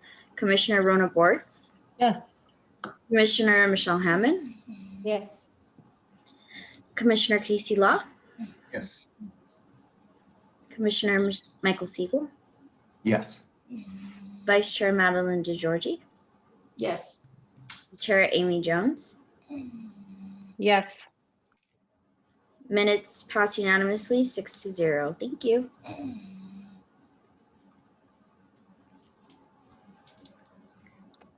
Okay. Moving on to communications. Mayor Pro Tem, do you have anything you would like to communicate to the commission at this time? Chair, thank you. Yes, I mentioned before the Santa Monica Mountains Conservancy was going to issue a special grant solicitation for a Monarch butterfly recovery project. They just did yesterday. I hope our city, if we're interested, would want to do that. I know he did something years ago. Bill's wife maybe was very much involved, Bill Kelly, down in the Arroyo and maybe the nature park area. So I think there's like $250,000 available. So we may want to apply for that. I know they're going to give out allocate that several different ways. So that just came out yesterday. I'm going to look for it again in my emails and forward it to you, to RP and Antenna and staff, so they can, if they want to apply for it, or we can get people in the neighborhood to work on it if they're interested, or maybe some of the groups too. Gold Line, again, we meet every month. Again, it's still about 20-25% construction successful, going from Azusa to Glendora, San Dimas, Laverne, and all the way out to northern part of Pomona. And design, it's a design build. So because we haven't got all the money to get all the way to Montclair, we're still designing that part of it. but we're building. So we're still not totally, it's weird. It's not a separate design, separate build, design build. So as they're designing it, they're building it. So again, we're 25% built. We've moved a lot of the freight lines, changed a lot of the intersections. So it's moving pretty quick. And if the commission ever wants to take a tour, you could let me know. I would, I'll contact staff. Usually do it with elected officials, but I don't see why I couldn't have the, if you're interested, sometime to do a tour of like, as they're in this stage of construction, you might be able to go to one of the stations that's under construction, like in Glendora. They've got an underground station or underground parking and see how they're doing it. It's pretty interesting. Let's see. I met just a few weeks ago with a couple members of South Pass Beautiful. One of the projects they're looking at is kind of the right-of-way, Edison's right-of-way just south of Mission, a little green area that goes south all the way past Huntington down to Alhambra, the old tracks, the red line or whatever it was. So they're considering a number of possibilities, and I sent emails to Edison trying to get what they would require of us if we do any project there, beautification or something else. They've even talked about a possible trail. I know that issue was brought up. I told them many years ago, and the neighbors, a lot of neighbors came out opposing a trail in there for security reasons, but they're still possibly looking at it. And there's just a lot of regional meetings. Again, with Dan, a lot of cities and even individual gardeners on the lawn programs. And the meetings today with, again, Cummings and Peterbilt, a lot of the large trucking companies. This issue affects you and every one of our people in the basin is the number of polluting diesel trucks in our basin. That's the number one actually source of NOx emissions. You've got locomotives up there, oil refineries, the ports. But the biggest one are those 18-wheelers, heavy-duty diesel trucks. And so we're looking at actually hearing a big rule at the AQMD in May to put a rule against warehouses that if they bring a number of these diesel trucks are coming here, especially with e-commerce, pretty much in the Irwindale area industry, then way out Inland Empire, that they've got to pay a fee if they don't encourage the trucks to turn over to natural gas, near zero emission, electric, put solar, put charging stations in, have to pay a large fee. So this is a huge rule. We'll see what happens. I know the state, there's several legislatures trying to carry something. Because if it fails, the legislature is going to take it up and pass a bill. So it's a really big bill coming up. So it's going to be a close vote. So if you have any recommendations for me, you want to look at it, it's ISR 2305. It will impact billionaires because these are the people that own those 100,000, 150 or 250,000 square foot warehouses. And there's many being built right now. I looked at one just 2 days ago in Archibald and between the city of Ontario and Eastvale. It's common 1.3 million square feet. So these, I walked one off in Ontario, city of Ontario last Sunday, watching the trucks come in. And it was 600 yards long, 600, that's 6 football fields long and about 2 football fields wide. That's just one in a really nice neighborhood. There's one of those across the street, just as big, 2 blocks away that's being built twice the size. So it's just unbelievable. At the AQMD, I looked at our environmental documents. We've got to review these projects. Just last month on our agenda, our staff is reviewing 13 million square feet of additional projects in the Inland Empire, just warehouses. So this impacts all of us because that pollution comes out of the trucks. And you go to the 60 freeway, the 10, the 210, the 710, the 605, 57. As a former Caltrans attorney, I'll tell you, and I told this to the mayor of Diamond Bar, who's fighting back, and the mayor of industry. I said, Mayor, I know in Diamond Bar on the 60 freeway, 450,000 cars go by your city every day. And I tell you, 10 to 15% of those sometimes are heavy duty diesel trucks. And she just nodded her head, you're right. So it's a big issue that impacts all of us. You can see when you're on the freeway. So hopefully the board will do something. Thank you, Ms. Chair.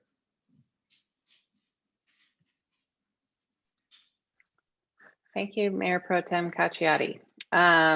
Moving on to Commissioner Communications. I will start with going counterclockwise on my screen. So Commissioner Law, you're up first. Okay, thank you. Well, the one issue that we've been talking a lot about lately is the potential ban on leaf blowers and other lawn care equipment, and that I was inspired to dig in a bit. I think we've heard a lot about the rebate programs and the incentives from the air quality district that are targeting larger, organized lawn care groups and businesses. But I do think it sounds still like there are some smaller, groups or even, families, individuals, homeowners that might want to participate, but might be, sensitive to the cost question. So just digging in a little bit on that and trying to think about ways to, support people who are interested in doing the right thing. I reached out to the library director, Kathy Billings, last couple of weeks, and asked about tool lending libraries and how they might support some of this. And so I was really inspired by the fact that the library has already thought very, very deeply about tool lending and how it might contribute to this. So, they've actually already purchased a number of things that might be considered part of what they call a library of things. And so something like a leaf blower, electric leaf blower, something like that could fit into that concept and be made available to the community. They haven't actually started the program because of COVID, but they have basically, dedicated some funds to this, and they have the concept in place. Space is tight, as she notes, and it's not really designed for serving lawn care equipment, but I'm hoping that we can think about ways to support what they've already implemented and maybe and allow people to do the right thing in the city. Let's see here. So there was one other thing I wanted to say. Oh, and yes, actually they even have a facility for lending from the library, things that are off-site, which is a new thing that they've enabled with some technology. So I think they have a device that you can use to scan, track, and actually have library items that are not necessarily in the library building. So there are ways, I think, to implement some of what we're talking about. And my hope is that we could support that by integrating either something through the Department of Public Works or new funds to purchase some equipment that could be served through the Library of Things. So I'm hoping we can continue to develop that as we move towards an ordinance. So I'll stop there. Thanks. Thank you, Commissioner Law. I know that some of our NREC members have worked on this library, tool lending library concept, and we were gonna roll it out last year for Earth Day, which was canceled. So, but moving on, I know Commissioner Hammond probably had something to do with that too, so I'll let her comment on it.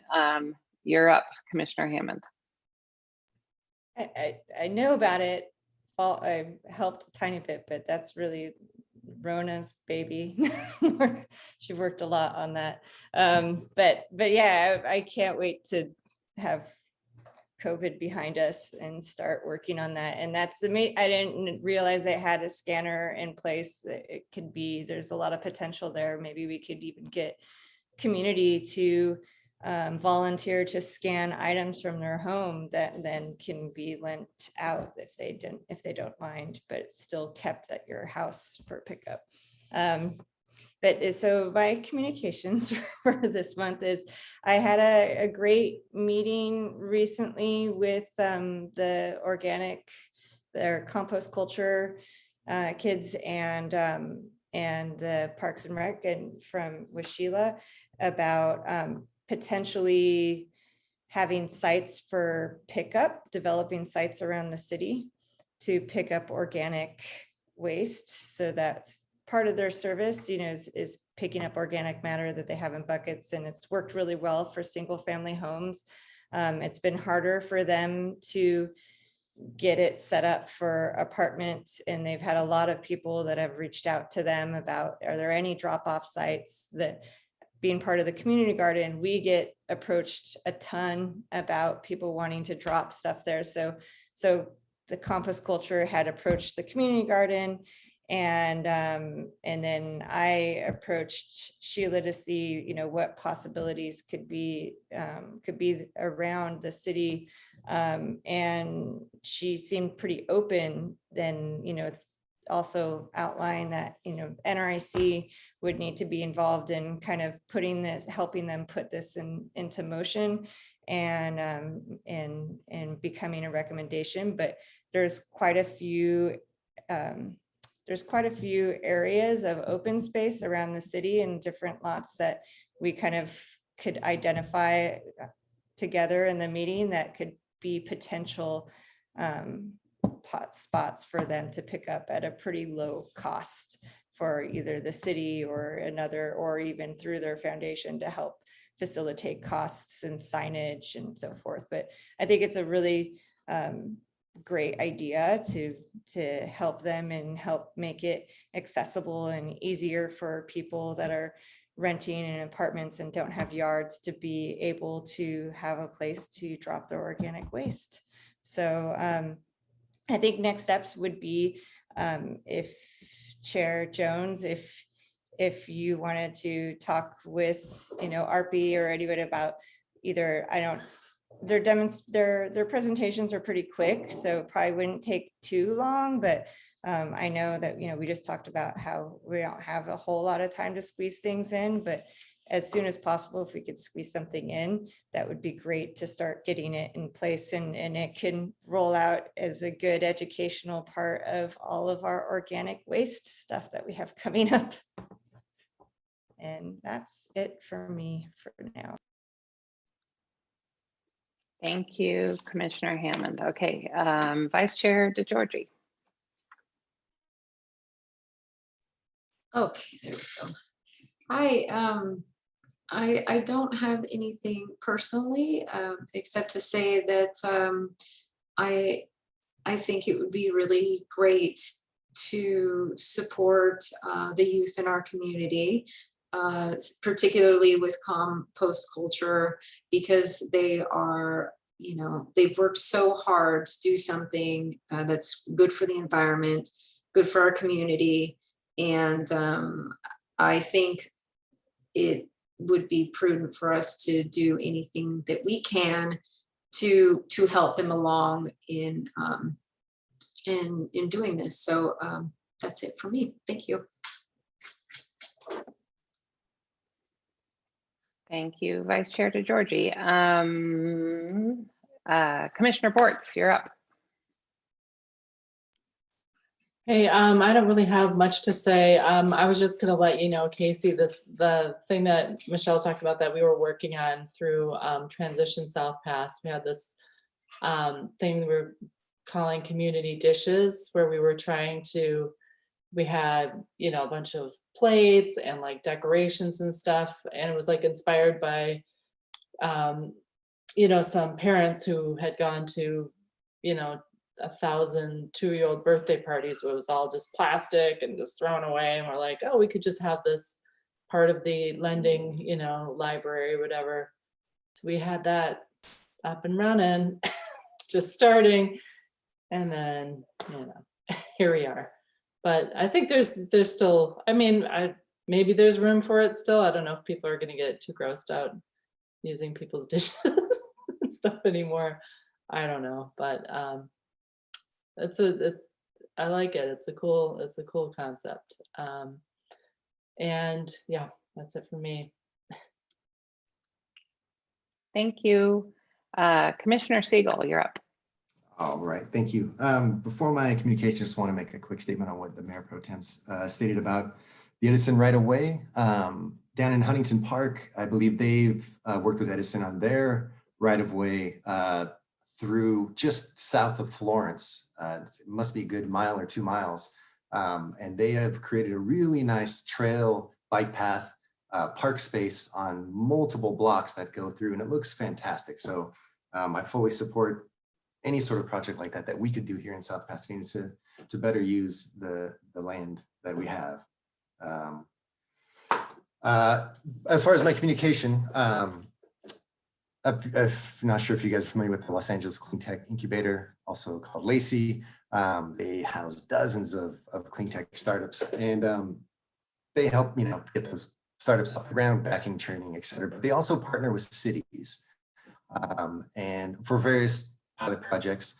They have one in Santa Monica right now on zero emissions delivery zone.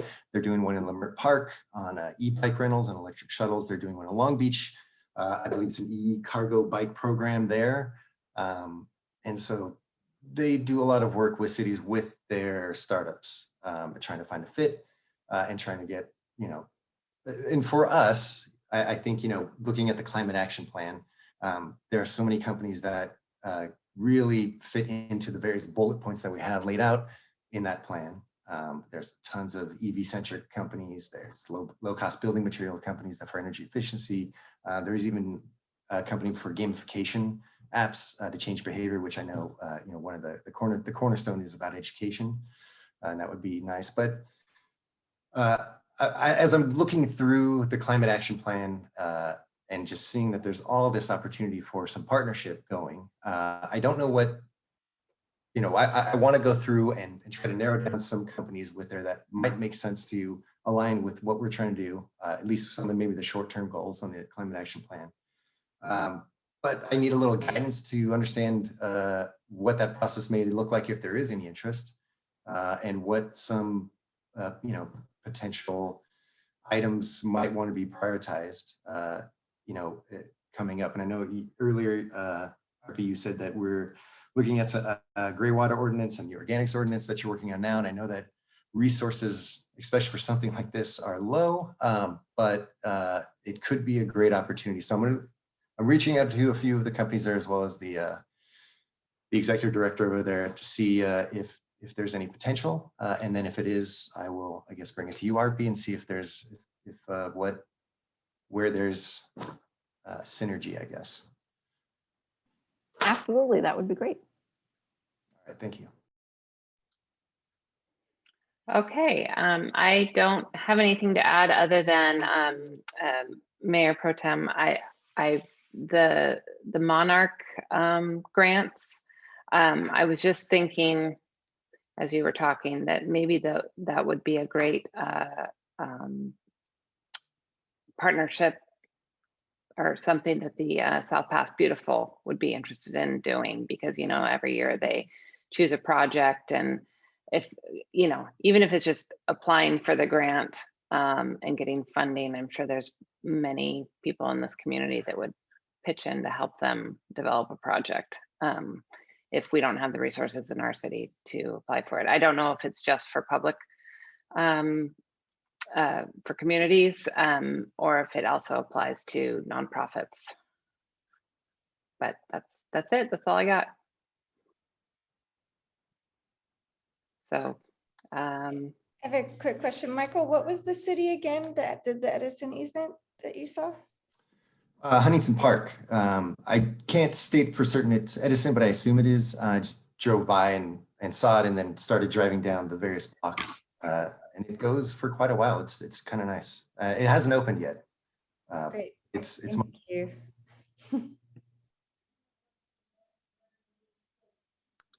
okay, so we're on to staff liaison communications. RP. All right, so not much. I just wanted to follow up on a few things that were brought up at the last meeting regarding the nature park. So I will be reaching out to Barbara Eisenstein. She was the one who submitted that public comment regarding the nature park and having a dry stream bed installed. So I did ask about it with Public Works to see if that was something that we would be able to do. We're definitely okay with doing that. However, it would require a site survey, as well as professionally designing it, just to ensure that there would be no standing water. We want to make sure to prevent mosquitoes and any discourage like washing and things going on. So something like that would be actually quite costly. So if in the future, if we're able to find a funding source for something like that, or if there's anything that the nature park or you would like to do to fund it somehow, I'm not sure, but then we would be okay with moving forward with a project like that. I also did ask about having some kind of a signage for, someone had brought up the heritage of the nature park. The nature park is apparently they have had signage before, or they've created it and put it up on their own, and they're more than welcome to do that. I also reached out to the Heritage Commission to see if that's something that perhaps that they could support or assist with. I haven't heard back yet, but I will continue to reach out to them to see if there's any way that we can offer any more support for that. And then as far as the mulch going to the nature park, that's something that is still going on. Just so we are still providing that service for them. And that was all for my updates. Thank you. Thank you, RP. Antenna, did you have anything at this point? Not really for the group. I mean, RP's back and I will help support as much as I can. Okay. I also have my things on the side that I have to address, but we will do our very best and we're committed. So just wanted to put that out there. Okay, thanks, Be Antenna. patient. Okay, so we have a few upcoming events. There is an Alhambra filter exchange drive on April 3rd. And there is a flyer attached below. This is for oil filters. There's also the LA County Smart Gardening webinars, various dates and various subject matters, everything from composting to gardening in small spaces. The Metropolitan Water District turf removal and California landscape webinars. There's also various dates for those. And the flyer, I think there's two more flyers attached below as well for both of those. Okay, so it is 9:22 and do we need to make a move to adjourn? Sorry. Is that required? No, Hello? we're good. Thank you. Okay. So I'm going to adjourn this meeting now at 9:22. Thank you. Good night, Thank all. you, everyone. Thank Thank you. you. Good night. Night. Bye. Good night.